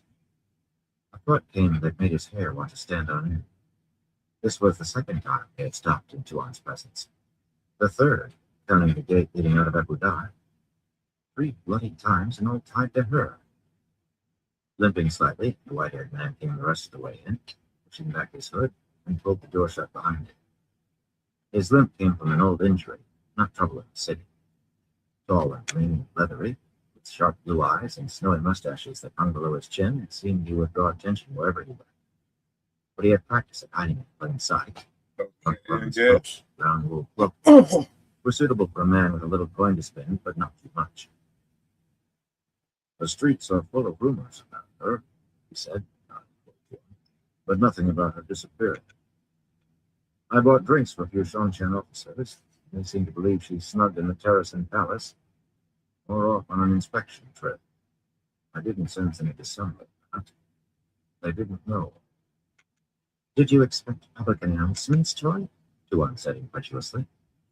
Oh, yeah, fire. Sarah may be considering Even taking having her own last life. night. You expect your Can't go wrong with omen this, for the return of yes. everyone to see on top of it. So Ian had been right. It still seemed impossible. And it did not seem at all important. And then we actually got some Mario games for What it. had happened? At least my brother, most hated grower has. Taking So. hands, he made a bargain. He meant to keep his side, but what had the dice told him? That she would keep hers, or that she would not. For all he knew, Shonchan noblewomen were in the habit of marrying. What was it she had said she was going to make him? Cupbearer? Maybe they married cupbearers all the time. There's more, Matt, Tom said, eyeing too unthoughtfully, and with a hint of surprise. It came to Matt that she did not appear overly concerned that Sarah might kill herself. Maybe she was as tough as Doman thought. Yeah, I think it's Mario What World he has. trying to tell him? That was Mario All Stars or something like that. Then Tom went on and forgot about how tough Tuan might be, and even the dice. Thailand's dead. They're keeping it quiet for fear of disturbances, but one of the palace guards, the young lieutenant who couldn't hold his brandy, told me they're planning a funeral feast. Veslin's coronation for the same day. How? Matt demanded. She was older than he, but not that much older. Veslin's coronation. What? How would Veslin cope with that when he hated the Shonchan? It had been his plan to fire those supplies in the Bay Road. He would have tried an uprising if Matt had not convinced him it would only result in a slaughter, and not of Shonchan. Tom hesitated, stroking his mustaches with the thought. Finally, he sighed. She was bound in her bedchamber the morning after we left. Still bound, hand and foot. Her head had been torn. Matt did not realize his knees had given way until he found himself sitting on the floor with his head buzzing. He could hear her voice. You'll get your head cut off if you're not careful, Bigfoot. And I wouldn't like that. Said Tully leaned forward in a narrow bed to press a hand against his cheek in commiseration. Windfinders, he said hollowly. You do not have to say more. According to what that lieutenant said, the Shonchan have settled on Aes Sedai because Thailand had sworn Shonchan oaths. They'll announce at a funeral feast. Island dies the same night the Windfinders escape, and Shonchan believe Aes Sedai killed her. I imagine Thailand dead. I'm going to have you for supper, Doc. That doesn't make sense, Tom. Tom hesitated, frowning as he considered. It could be political in part, but I think that's what they really believe, Matt. That lieutenant said they're sure the Windfinders were running too hard to stop or go out of their way. The quickest path out of the palace from the demonic kennels goes nowhere near Thailand's apartments. I grunted. He was sure it was not so. And if it were, there was nothing in the world he could do about it. The Marath Damani had reason to murder Thailand, Selucia said suddenly. They must fear her example for others. What reason had the Damani who speak of? None. The hand of justice requires motive and proof, even for Damani and Dakove. She sounded as though she were reading the words off a page. She was looking at Tuan from the corner of her eye. Matt looked over his shoulder, but if the tiny woman had been using her hands to tell Selucia what to say, they were resting in her lap. She was watching him, a neutral expression on her face. Did you care about having Sophie? She said in a cautious voice. Yes. No. Burn me, I liked her. Turning away, he scrubbed fingers through his hair, pushing the cap off. He had never been so glad to get away from a woman in his life. Yes. And I left her tied up and gagged so she couldn't even call for help. Easy prey for the golem, he said bitterly. It was looking for me. Don't shake your head, Tom. You know it as well as I do. What is, golem? Tuan asked. Shadow spawn, I let it. He frowned worriedly. He did not take easily to worry, but anybody except a fool would worry about a golem. It looks like a man, but it can slip through a mouse hole or under a door. It's strong enough to... He grunted through his mustaches.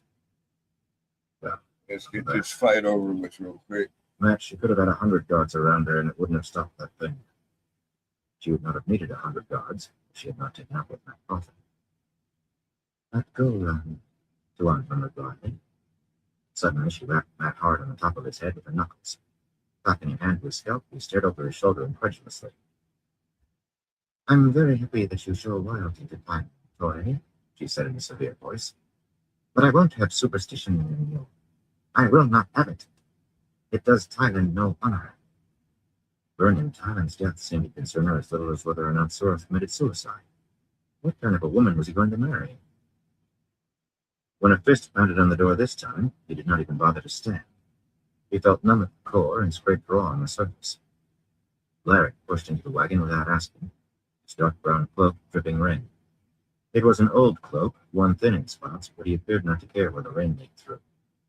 The water ignored everyone but Matt. Almost everyone. The man actually took a moment to consider Seleucius' bosom. Jolene wants you, Cotton, he said, still studying her. Right. This was all Matt needed to make it a fine day. Who is Jolene? Tuan demanded. Matt ignored him. Tell Jolene I'll see her once we're on the road, Larrick. The last thing he wanted was to be forced to listen to more of the Aes Sedai's grievances now. She wants you now, Cotton. With a sigh, Matt got to his feet and gathered his cap from the floor. Larrick looked as if he might try to drag him otherwise. In his own current mood, he thought he might put a knife in the man to try, and get his neck broken for his pains. Porter would not take a knife in the ribs lightly. He was fairly sure he had already died the one time he was allowed, and not in an old memory. Sure enough, not to take risks he could sidestep. Who is Jolene, Toy? If he had not known better, he would have said Tuan sounded jealous. A bloody Aes Sedai, grumbled, tugging the cap on. Got one small pleasure for the day. Tuan's jaw dropped in shock. He shut the door behind him on the way out before she could find a word to say. A very small pleasure. One butterfly and a midden peak. Thailand dead and Windfinders might take the blame yet, whatever Tom said. And that was aside from Tuan and the bloody dice. A very tiny butterfly and a very large midden. The sky was full of dark clouds now, downpour steady. Soaking rain, they would have called it back home. It began to slick his hair, cap or no, and seep through his coat as soon as he stepped outside. Larrick hardly seemed to notice, gathering his flow. There was nothing for it but for Matt to hunch his shoulders and splash through the wide on the dirt streets. Hey, Christopher, how you doing, bro? Good to see you. Besides, the weather fit his spirits. To his surprise, rain or no rain, an incredible amount of work had been done in the short time he was inside. The canvas wall was gone as far as he could see in either direction. The storage wagons that had been around Tuan's wagon were missing too. So were most of the animals that had been picketed on the horse lines. A large iron-barred cage containing a black-maned lion trundled past toward the road behind a plotting team. The horses as unconcerned about the apparently sleeping lion behind them as they were with the shower. Owners were already taken to the road too, so how they determined the order of leading was a mystery. Most of the tents seemed to have vanished. One place, 3 of the brightly colored wagons together might be missing. Another place, every second wagon. Elsewhere, the wagons standing and waiting still seemed a solid mass. The only thing that said the show folk were not scattering was Luca himself. A bright red cloak gathered around him against the wet as he paraded along the street, stopping now and then to tap a man on the shoulder or murmur something to a woman that made her laugh. If the show had been breaking apart, Luca would have been out chasing down those who tried to leave. He held the show together as much by persuasion as anything else, never let anyone leave without talking himself hoarse, trying to argue them out of it. We should feel good about seeing Luca still there, though it had never occurred to him that the man would run out of gold. Right at that moment, he doubted that anything could make him feel anything but numb and angry. The wagon that Larrick took him to was almost as large as Luca's, but it had been whitewashed rather than painted. The white had long since run and streaked and faded. The rain was washing it a little more toward gray, but the wood was now already there. The wagon belonged to a company of fools, 4 morose men who painted their faces for the show's patrons, dousing each other with water and hitting each other with inflated pig bladders, and otherwise spent their time and money imbibing as much wine as they could buy. If what Matt had paid for rent, they might be drunk for months, and it could cost more than that to make anyone take them in. 4 shaggy, nondescript horses were already hitched to the wagon. Ben Nizar, Jolene's other warder, was up on the driver's seat, swathed in an old gray cloak, and reins in hand. His tilted eyes watched Matt the way a wolf might watch an impudent cur. The warders had been unhappy with Matt's plan from the start. Sure, they could have gotten the sisters away safely once they were outside the city walls. Perhaps they could have. But the Sean-Chen hunted vigorously for women who could channel. The show itself apparently had been searched 4 times in the days after the dark fell. All it would have taken was one slip to land all of them in the stew pot. From what Aginin and Dolman said, the seekers could make a boulder tell everything it had ever seen. Luckily, not all the sisters were as sure as Jolene's warders. Aes Sedai tended to dither when they could not agree on what to do. When Matt reached the steps at the back of the wagon, Larrick stopped him with a hand to his chest. The warder's face might have been carved, but more concerned than a piece of wood with the rain running down his cheeks. Ben and I are grateful to you for getting her out of the city, Cotton. But this can't continue. The sisters are proud, sharing with those other women, and they don't get on. There's going to be trouble if we can't find another wagon. Is that what this is about? Matt said crossly, tucking his collar tight. Not looking much good. He was already wet through on the back. Not much better in front. If Jolene had pulled him here to whine about the accommodations again, she'll tell you what it's about, Papa. Just remember what I said. Grumbling under his breath, Matt climbed the dirt-streaked steps and went in, not quite slamming the door behind him. The wagon was laid out much like the one Tuan was in, though with 4 beds, 2 of them folded flat against the walls above the other 2.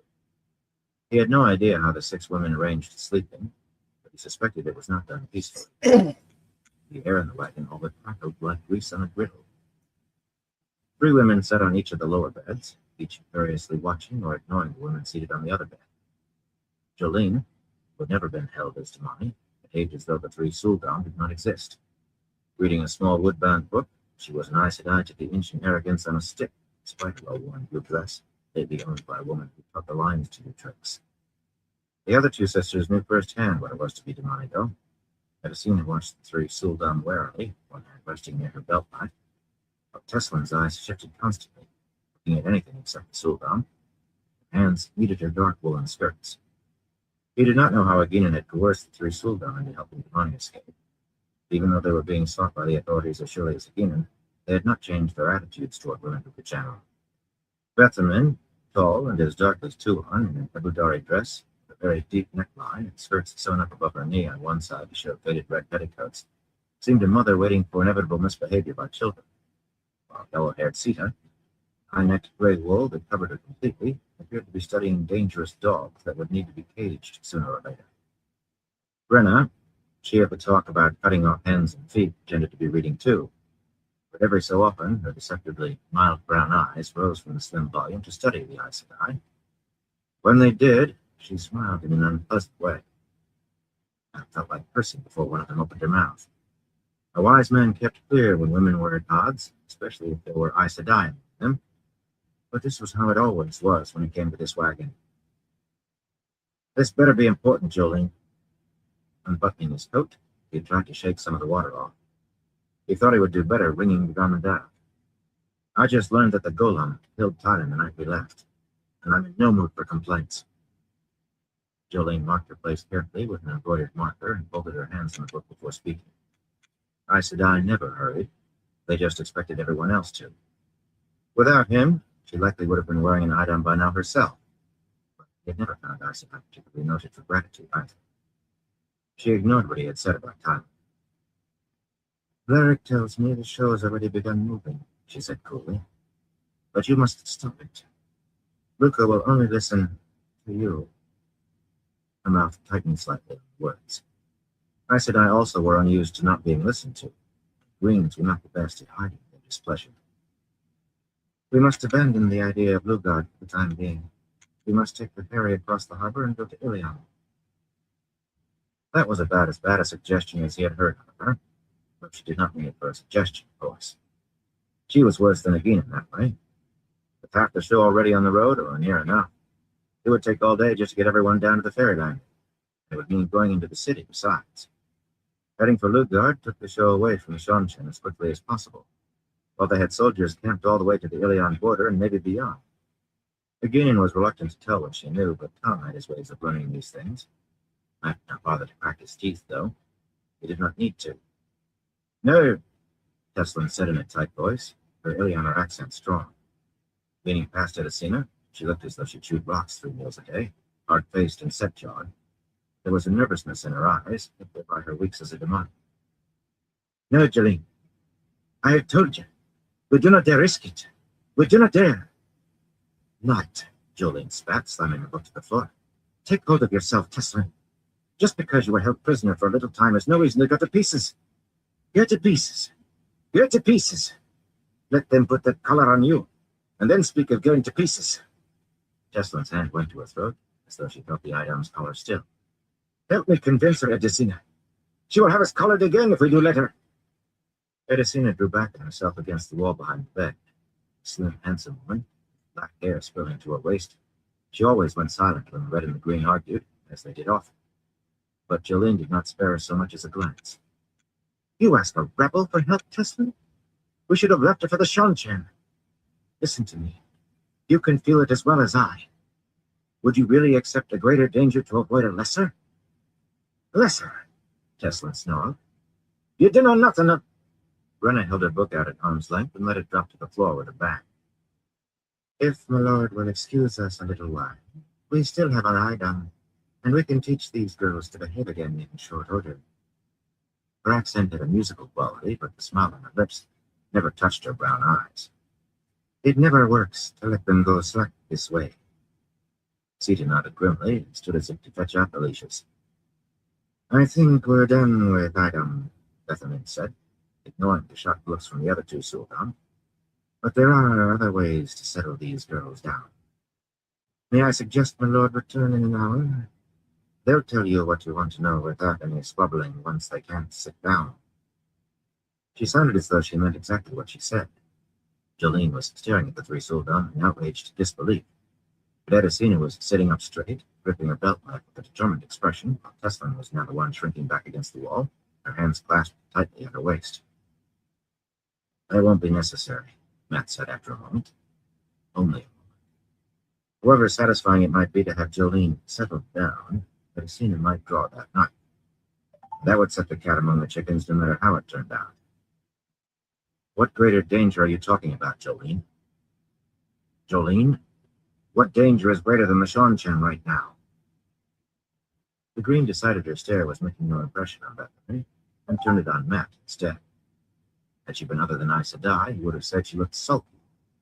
Jolene disliked explaining. If you must know, someone is channeling. Teslin and Edicina nodded, the red sister reluctantly, the yellow emphatically. In the camp, he said in alarm. His right hand rose on its own to press against the silver fox head under his shirt, but the medallion had not turned cold. Far away, Jolene replied, still unwilling. To the north. Much farther than any of us should be able to sense channeling, Edicina put in, a touch of fear in her voice. The amount of Saidar being wielded must be immense, inconceivable. She fell silent at a sharp glance from Jolene, who turned back to study Matt, as though deciding how much she had to tell him. At that distance, she went on, we wouldn't be able to feel every sister in the tower channeling. It has to be the Forsaken, and whatever they're doing, we do not want to be any closer than we can avoid. Matt was still for a moment. Then finally he said, It's far, then we stick with the plan. Jolene went on arguing, but he did not bother to listen. Whenever he thought of Rand or Perrin, colors swirled in his head. Part of being Taviran, he supposed. This time he had not thought of either of his friends, but the colors had suddenly been there. A fan of 1,000 rainbows. This time they had almost formed an image, a vague impression that might have been a man and a woman, seated on the ground facing one another. It was gone in an instant, but he knew as surely as he knew his name. Not the Forsaken. Rand.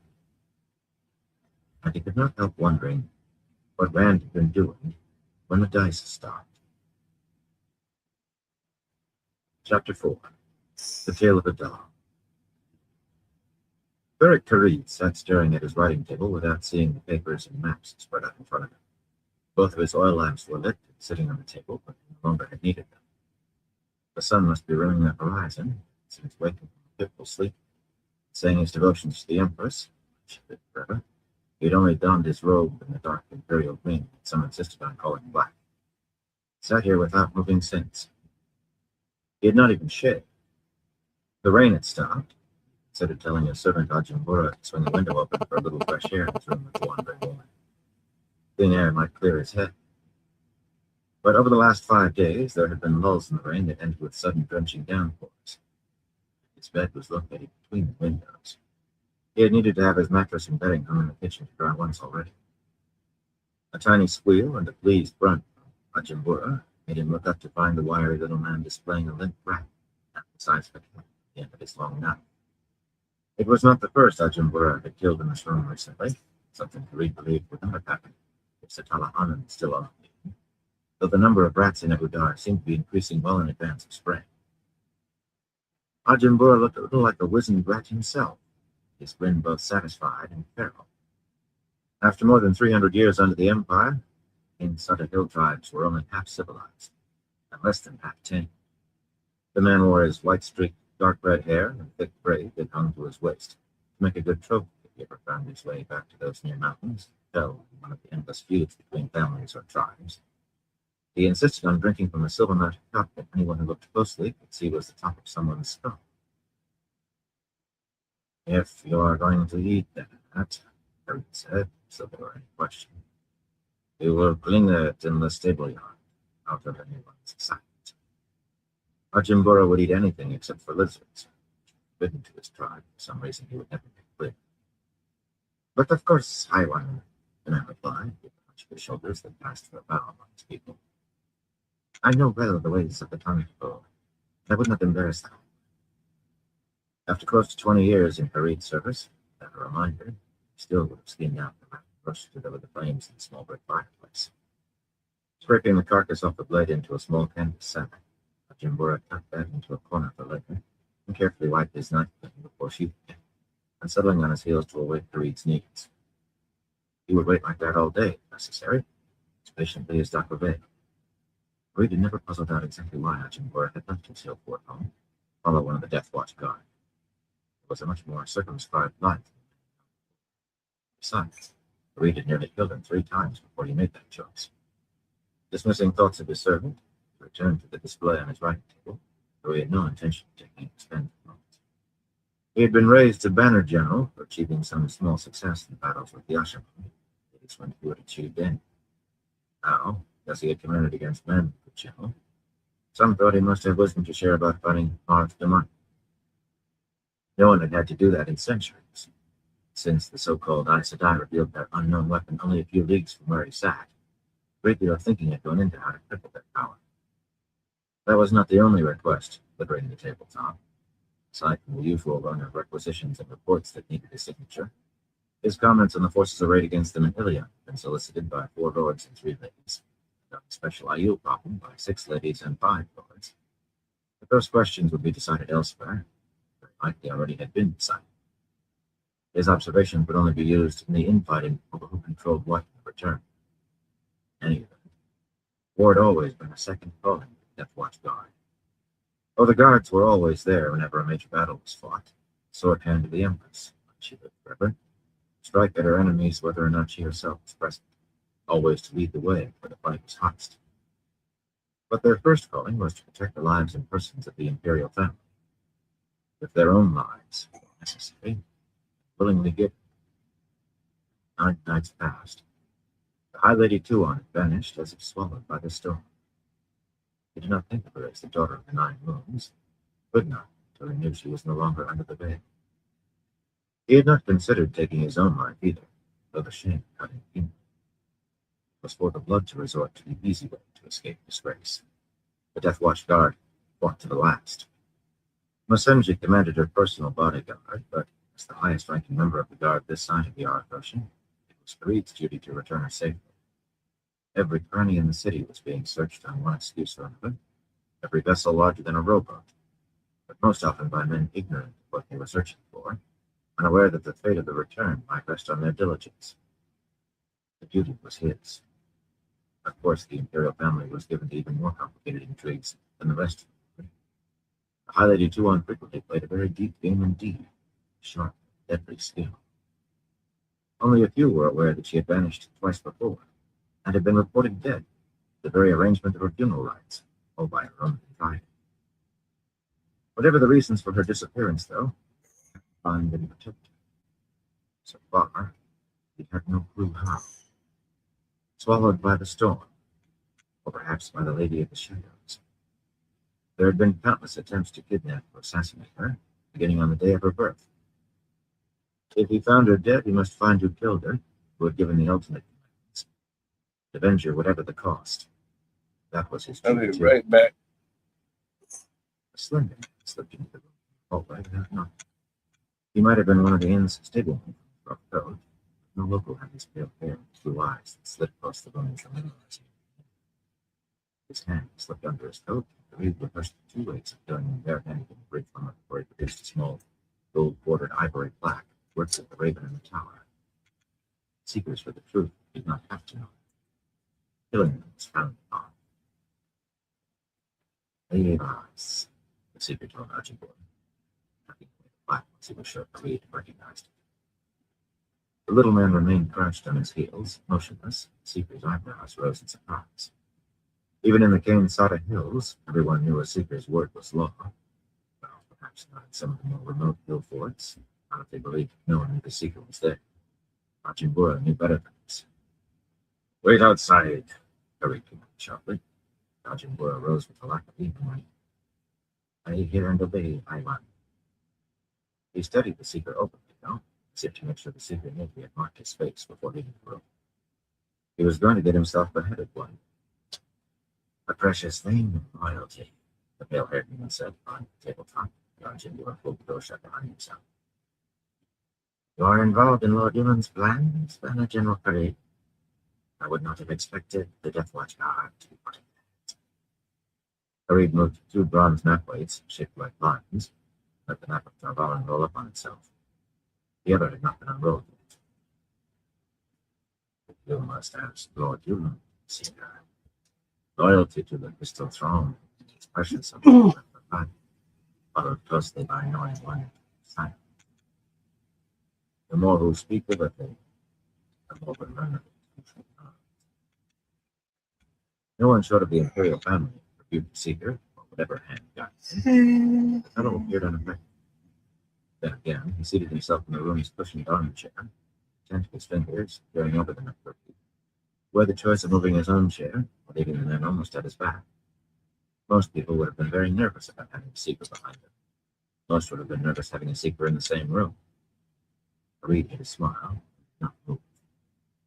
He only had to turn his head a fraction. He was trained at seeing clearly the plain corners of sight. You must be proud of your son, the seeker said. 2 following you into the Death Watch guard, the 3rd listed among the honored dead. Your wife. What is your name? The answer in silence. Yeah. More people rebuked seekers than inquired after their name. More, replied the inquirer. Almarak more. So, more. They had an ancestor who had come with Luther Payne and was recognized. Without access to the breeding books, which no doubt Reed had no way of knowing whether any of the tales about his own ancestry. He also might have an ancestor who had once followed the Great Hawkwind, but it did not matter. Men who tried to stand on their forebears' shoulders, other than their own feet, often found themselves shorted by a head, especially Dr. Vale. Only for it. We are both the property of the crystal throne. What do you want of me? Not to discuss my family. If his sons were in trouble, the fellow would never have mentioned them so soon. Claudia was beyond answer. From the corner of his eye, Reed could see the struggle on the sequel's face, though he hid it almost for a moment. And lost control of the interview, as he might have expected. Flashing his eyes, as though Death Watch guard were not ready to thrust a dagger into his own heart of man. Listen to a story, More said slowly. And tell me what you think. His gaze was fastened to the his white hands, studying, weighing, evaluating as the parade run block had said. This came to us in the last few days. By us, he meant the secrets. It began among the local people, as we can tell, though we have not yet found the original source. Supposedly, a girl with a shining eyes had been extorting gold and jewelry from merchants here in Ecuador. The title Daughter of the Nine Moons was mentioned. He grimaced with disgust. For a moment, his fingertips turned white, pressing against each other so hard. None of the locals seemed to understand what the title means, but the description of the girl was remarkably precise. And no one can recall hearing this rumor before the night after Ivan's murder was discovered. He finished, choosing the last unpleasant event to fix the time. Ashonda accent, Reed said in a flat voice. More nothing. This rumor has passed to our own. That's my question. But we'll not begin. Ashonda accent, description. Two things no local. Someone was playing a very dangerous game. Dangerous for themselves and for the enemy.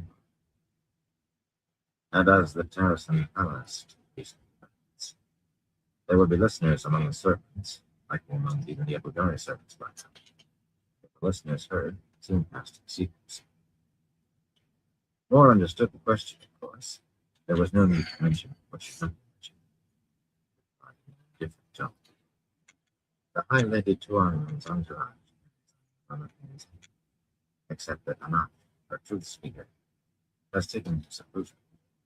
But I am told that it is not unusual.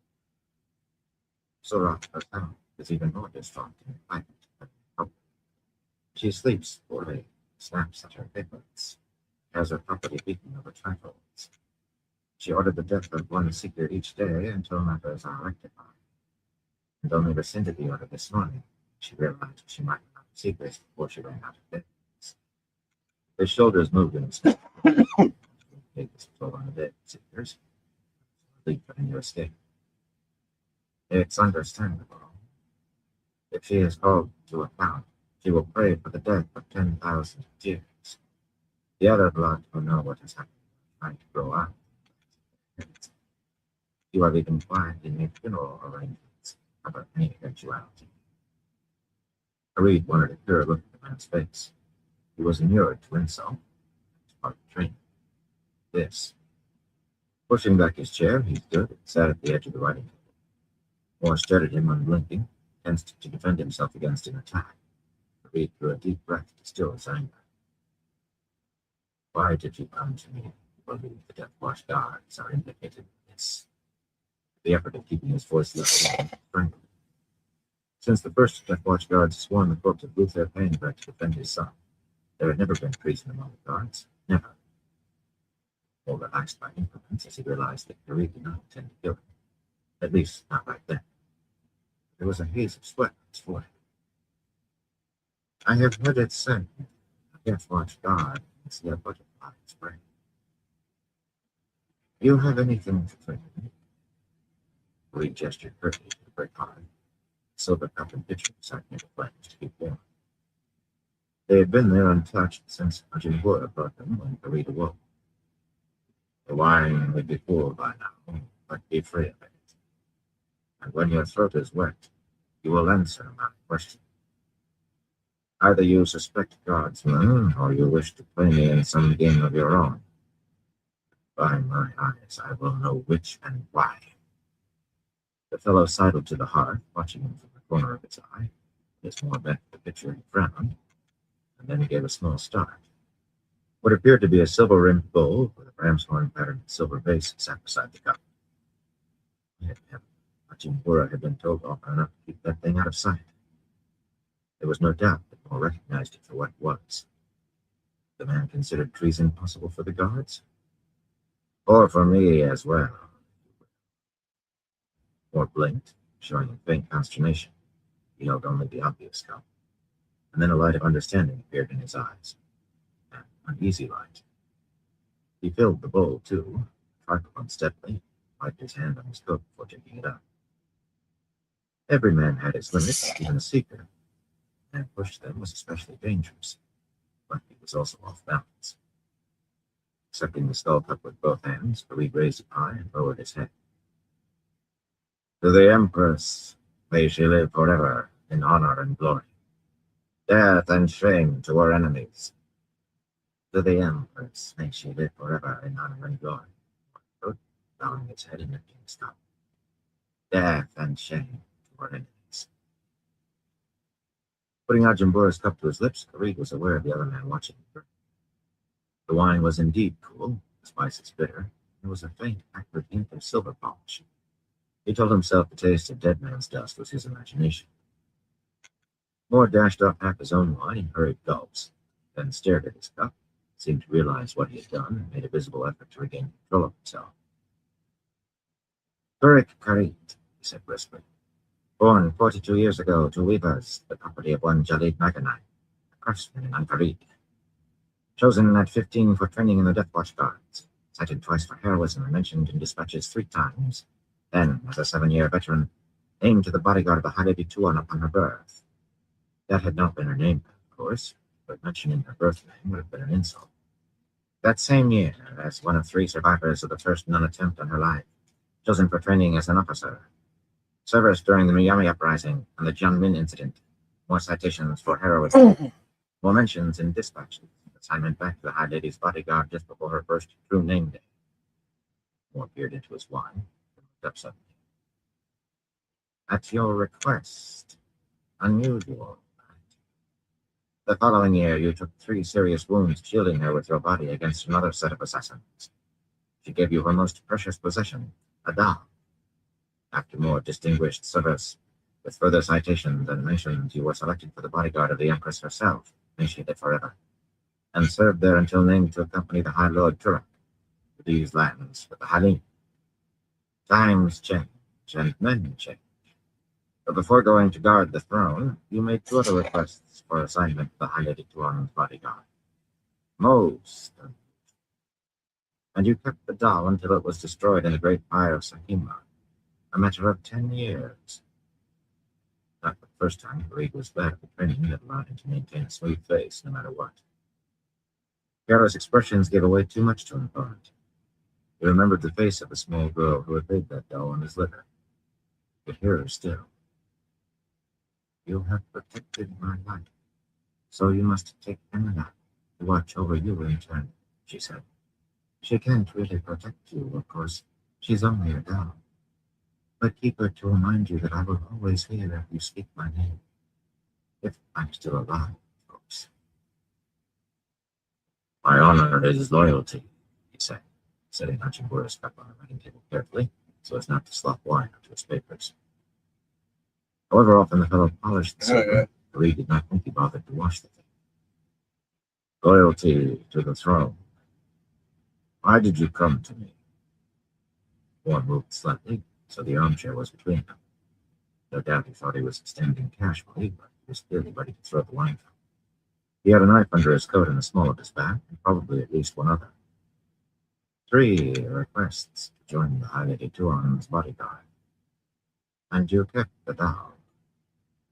That much I understand, Farid told him dryly. The guards were not supposed to form attachments to those they were sent to guard.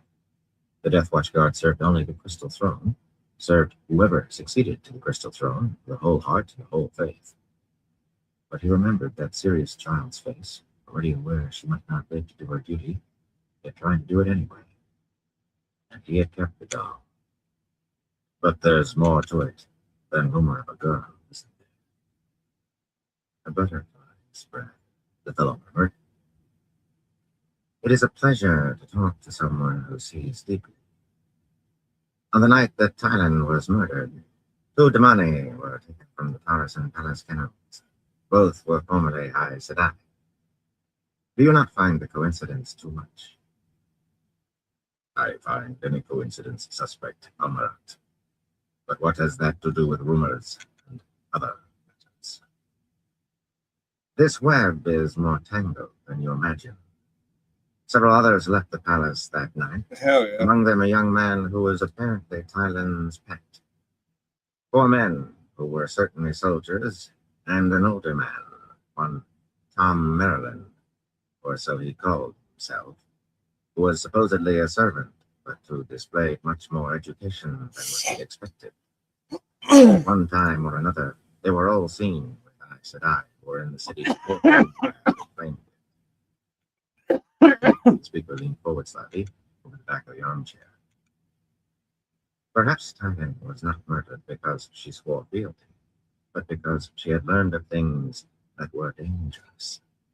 She might have been careless in what she revealed to the boy on the pillows, and he carried word to Maryland. We can call him that until we learn a better name. The more I learn of that one, the more intriguing he is. Knowledgeable of the world, well-spoken, at ease with nobles and crowns. A courtier, in fact, if you didn't know he was a servant. If the White Tower has certain plans in Ibudar, they might send such a man to carry them out. Plans. Unthinking, Farid picked up Ajimbura's cup and almost drank before he realized what he was doing. He continued to hold the cup, though, so as not to give away his turmoil. Everyone, those who knew anyway, were sure the High Lady Tuon's disappearance was part of the contest to succeed the Empress, but she lived forever. Such was life in the Imperial family. The High Lady were dead, after all. The new heir must be named. If she were dead. And if not, the White Tower would have sent their best if they planned to carry her away. If the Seeker was not playing in some game of his own. Seekers could try to snare anyone short of the Empress herself, but she lived forever. You have taken this notion to your superiors, and they rejected it, or you would not come to me.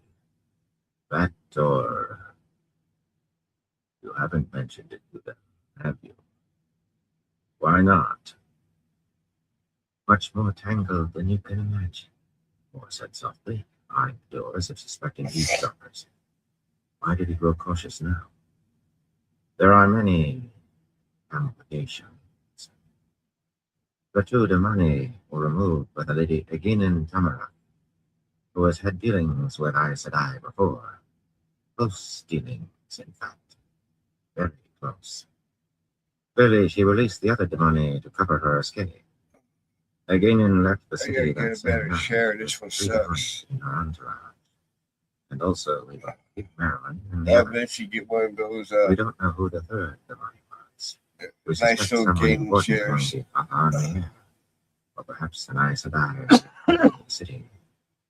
But we have identified the Sul'dan she used, and 2 have close connections with Seraph, who herself has many connections to Aes Sedai. For all his wariness, Moore said that as if it were not a lightning bolt. No wonder he was on edge.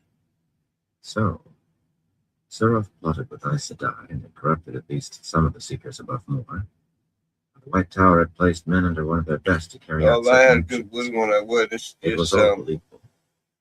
When Creed was sent with the Forerunners, he had been asked to watch the blood for over-ambition. There had always been a possibility, this far from the Empire, that they would try to set up their own kingdom.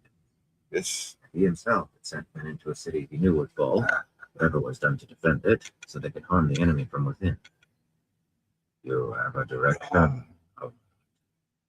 shook his head.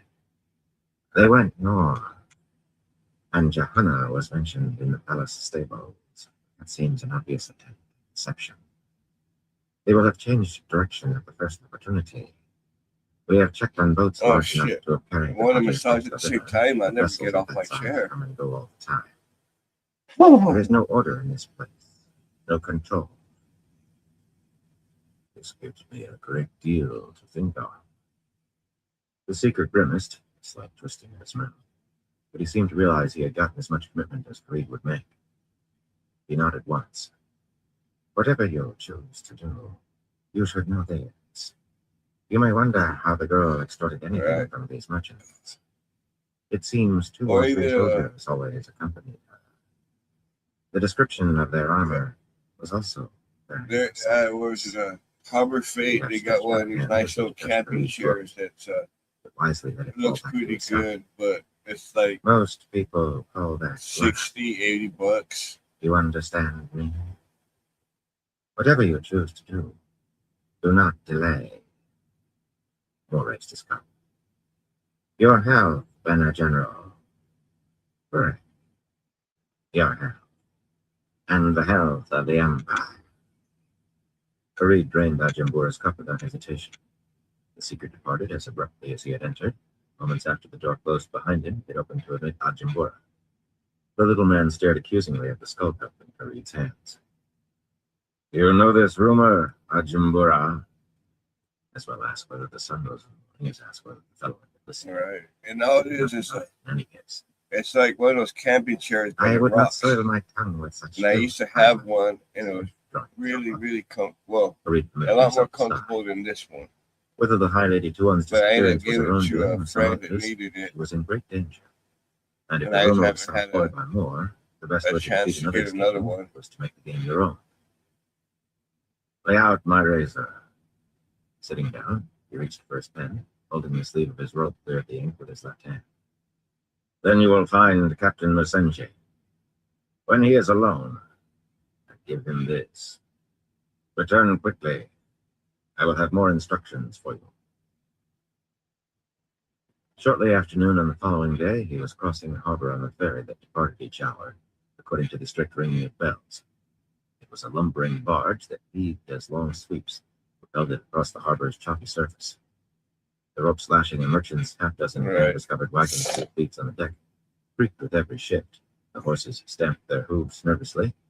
The oarsmen had to fend off wagon drivers and hired guards who wanted to empty their bellies over the side. Some men had no stomach for the motion of water. The merchant herself, a plump-faced woman with a coppery skin, stood in the bow, wrapped in a for a chair, balancing easily with the ferry's movement. Looking at some gaming chairs that are beside her.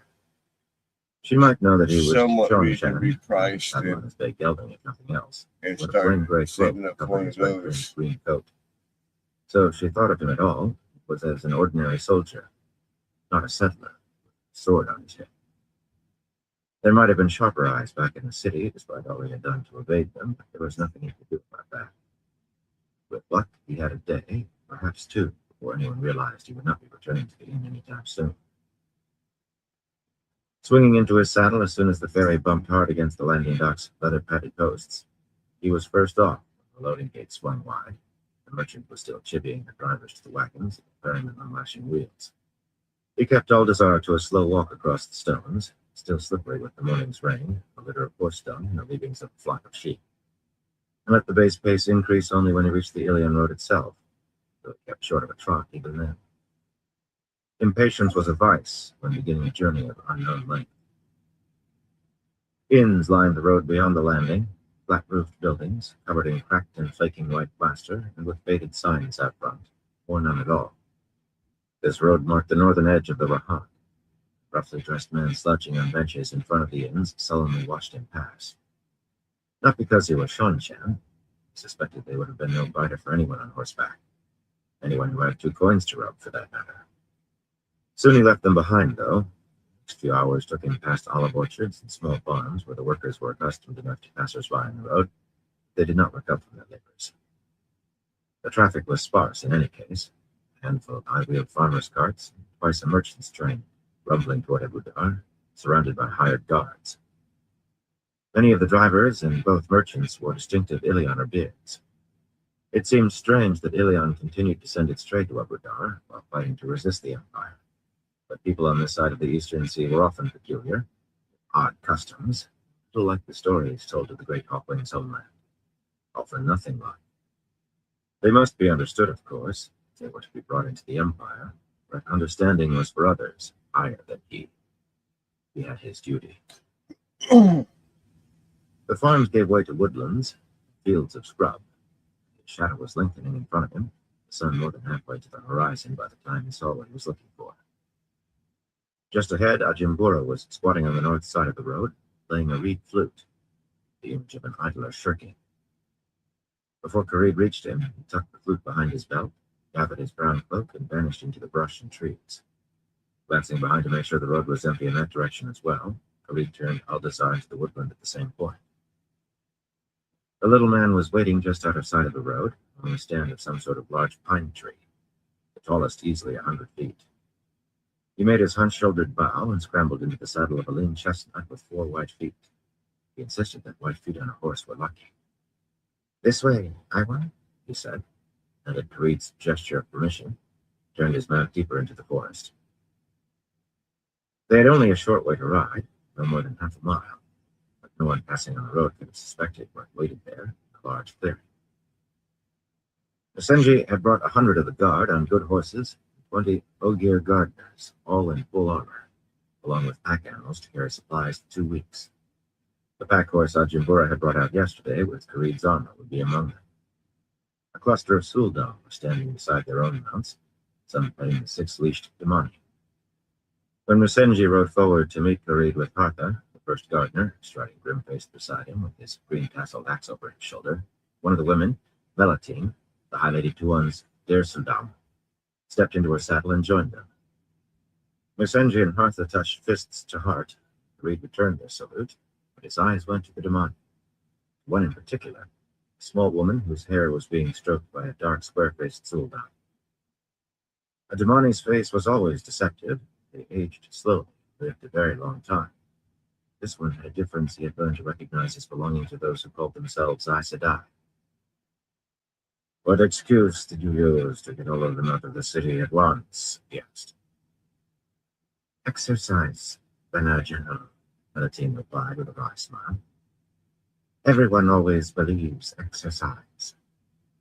It was said the High Lady Tuan in truth needed no Der Sudan to train her property or her Suldam, but Melatine, with less black than gray in her long hair, was experienced in more than craft. She knew what he was really asking. He had requested that Musenji bring a pair of Damani if he could. "None of us would be left behind, Bena General. Never for this. As for Mylan," that must be the former Aes Sedai, "after we left the city, we told the Damani why we were going. It's always best if they know what's expected. We've been calling Mylan ever since. She loves the High Lady. They all do. But Mylan worships her as though she already sat on the crystal throne. If Mylan gets her hands on one of those eyes," she chuckled, "we'll have to be quick to keep the woman from being too gutted to be worth leashing." "I sense no cause for laughter," Arthur rumbled. The Ogier was even more weathered and grizzled than Musenji, with long gray mustaches and eyes like black stones staring out of his helmet. He had been a gardener since before Kareed's father was born, maybe before his grandfather. "We have no target. We are trying to catch the wind in a net." Melatine sobered quickly. Musenji began to look grimmer than Arthur, if that was possible. In 10 days, the people they sought would have put many miles between them. The best the White Tower could send would not be so blatant as to head due east after trying the ruse of Johanna, nor so stupid as to head too close to north, yet that left a vast and ever-expanding area to be searched. "Then we must begin spreading our nets without delay," Kareed said, "and spread them finely." Musenji and Hartha nodded. For the Death Watch Guard, what must be done would be done, even to catching the wind. Chapter 5. The Forging of a Hammer. He ran easily through the night, in spite of the snow that covered the ground. He was one with the shadows, slipping through the forest, the moonlight almost as clear to his eyes as the light of the sun. A cold wind ruffled his thick fur, suddenly brought a scent that made his hackles stand and his heart race with a hatred greater than that of the Neverborn. Hatred and a sure knowledge of death come. There were no choices to be made, not now. He ran harder toward death. Perrin awoke abruptly in the deep darkness before dawn, beneath one of the high-wheeled supply carts. Cold had seeped into his bones from the ground, despite his heavy fur-lined cloak and 2 blankets. And there was a fitful breeze, not strong or steady enough to be called a light wind, but icy. When he scrubbed at his face with his gauntleted hands, frost crackled in his short beard. At least it seemed not to have snowed anymore during the night. Too often he had awakened covered with the dusting despite the shelter of a cart, Snowfall made things difficult for the scouts. He wished he could speak with Elias the same way he talked with wolves. Then he would not have to endure this endless waiting. Weariness clung to him like a second skin. He could not recall when he at last had a sound night's sleep. Sleep, or the lack of it, seemed unimportant anyway. These days, only the heat of anger gave him the strength to keep moving. He did not think it was the dream that had wakened him. Every night he lay down expecting nightmares, and every night they came. In the worst, he found Fail dead, or never found him. Those woke him up in shivering sweats. Anything less horrible, he slept through. Half woke, with frolics cutting him up alive at the cookpot, or the car eating his soul. This dream was fading quickly, in the manner of dreams, yet he remembered being a wolf and smelling what? Something wolves hated more than they did Murkrow. Something a wolf knew would kill him. The knowledge he had had in the dream was gone. Only vague impressions remained. He had not been in the wolf dream, a reflection of this world where dead wolves lived on, the living could go to consult them. The wolf dream always remained clear in his head after he left, whether he had gone there consciously or not. Yet this dream still seemed real, or urgent. Lying motionless on his back, he sent his mind questing, feeling for wolves. He had tried using wolves to help his hunt, to no avail. Convincing them to take an interest in the doings of two legs was difficult, to say the least. They avoided large parties of men. For them, half a dozen was large enough to stay clear of. Men chased away game. Most men tried to kill a wolf on sight. His thoughts found nothing, but then, after a time, he touched wolves at a distance. How far, he could not be sure, but it was like catching a whisper almost on the edge of hearing. A long way. That was strange. Despite scattered villages and manors, and even the occasional town, this was prime country for wolves. Untouched forest for the most part, with plenty of deer and smaller game. There was always a formality to speaking with the pack you were not part of. Politely, he sent his name among wolves, young bull, shared his scent, and received theirs in reply. Leaf Hunter, Tall Bear, Whitetail and Feather, and Thundermist, cascade of others. It was a sizable pack. Leaf Hunter, a female with a feel of quiet certainty, was their leader. Feather, clever and in his prime, was her mate. They had heard of Young Bull, were eager to speak with the friend of the fabled Longtooth. The first two legs would learn to speak with wolves after a gap of time that carried the feel of ages vanished into the mists of the past. It was all a torrent of images and memories of sense that his mind turned into words, as the words he taught somehow became images and sense they could understand. There is something I want to learn, he thought, once the greetings were done. What would a wolf hate more than a never-woman? He tried to recall the scent from the dream, to add that, but it was gone from his memory. Something that a wolf knows means death. Silence answered him, a thread of fear blended with hatred, determination, and reluctance. He had felt fear from wolves before. Above all things, they feared the wildfire that raced through a forest. Or so he would have said. But this was the prickling sort of fear that made a man's skin crawl, made him shiver, jump at things unseen. Laced with the resolution to go on no matter what, it felt close to terror. Wolves never experienced that kind of dread, except that these did. One by one they faded from his consciousness, a deliberate act of shutting him out, until only Leaf Hunter remained. The last hunt is coming, she said at last. And then she also was gone. Did I offend? He said. If I did, it was in ignorance. But there was no reply. These wolves, at least, would not speak with him again. Not any time soon. The last hunt is coming. That was what wolves called the last battle, common guidance. They knew they would be there, at the final confrontation between the light and the shadow, though why was something they could not explain. Some things were fated, sure as the rise and fall of the sun and the moon. It was fated that many wolves would die in the last hunt. What they feared was something else. Baron had a strong sense that he also had to be there, was meant to be at least. But if the last battle came soon, he would not be. He had a job of work in front of him that he could not shirk, would not, even for Tom and Guy. Putting nameless fears and the last battle alike out of his mind, fumbled his gauntlets off, and felt in his coat pocket for the length of rawhide cord he kept there. In a morning ritual, his fingers made another knot mechanically, and slid down the cord, counting. 22 knots. 22 mornings since Fail was hidden. At the start, he had not thought there was need to keep count. That first day, he had believed he was cold and numb, but focused. But looking back, he could see he had been overwhelmed by unbound rage and a consuming need to find the Shido as fast as possible. Men from other clans had been among the Aiel who had stolen Fail, yet on the evidence, most were Shido, and that was how he thought of them. The need to rip Fail away from them before she could be hurt gripped him by the throat till he almost choked. He would rescue the other women captured with her, of course. Sometimes he had to list their names in his head to make sure he did not forget them entirely. Alejandra Maritha Kagarin, Queen of Gildan, and his liege woman.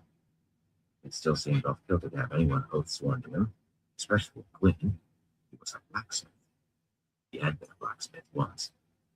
But he had responsibilities toward Alejandra, and she would never have been in danger except for him.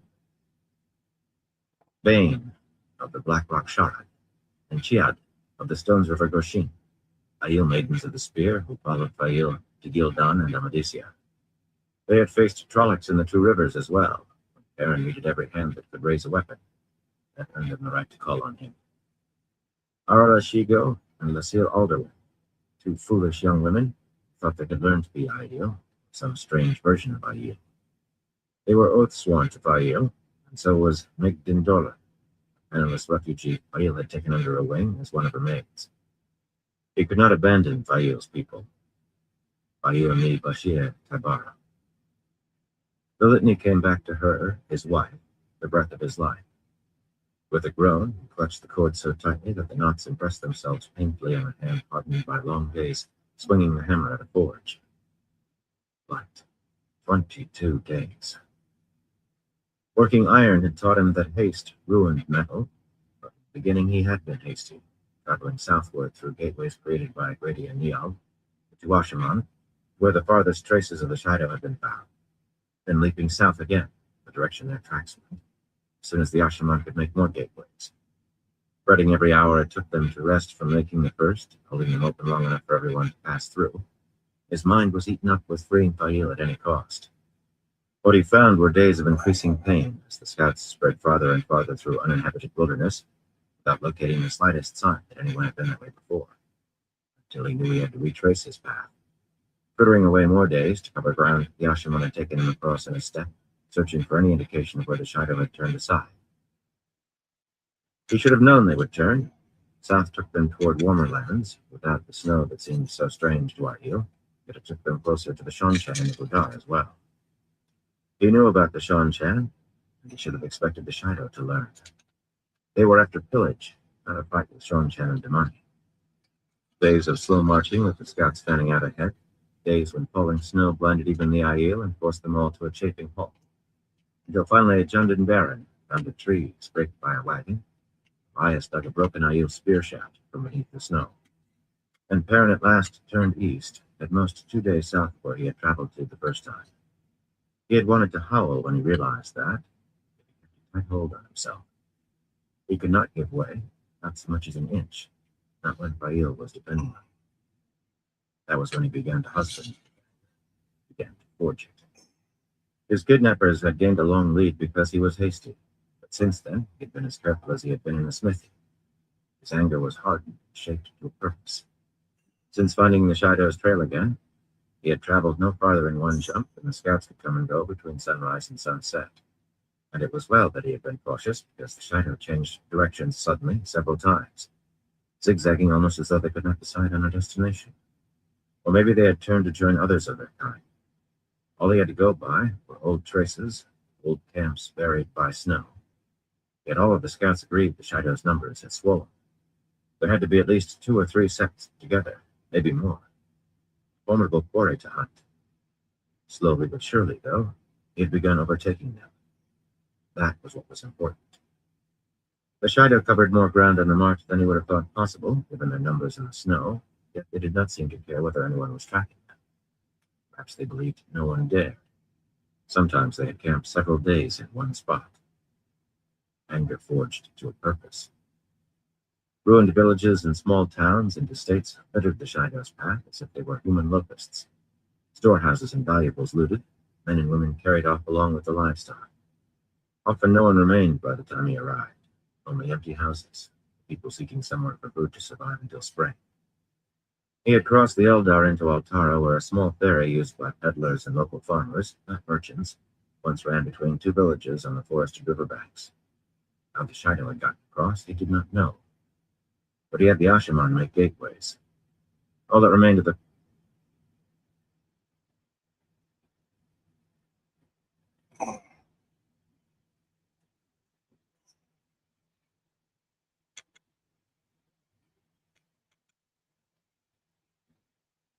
Alright, everyone, I'm going to call into the stream for tonight. I want to thank everyone for stopping by, and everyone keep stopping by. I appreciate all y'all support. Until next time, everyone, y'all stay safe.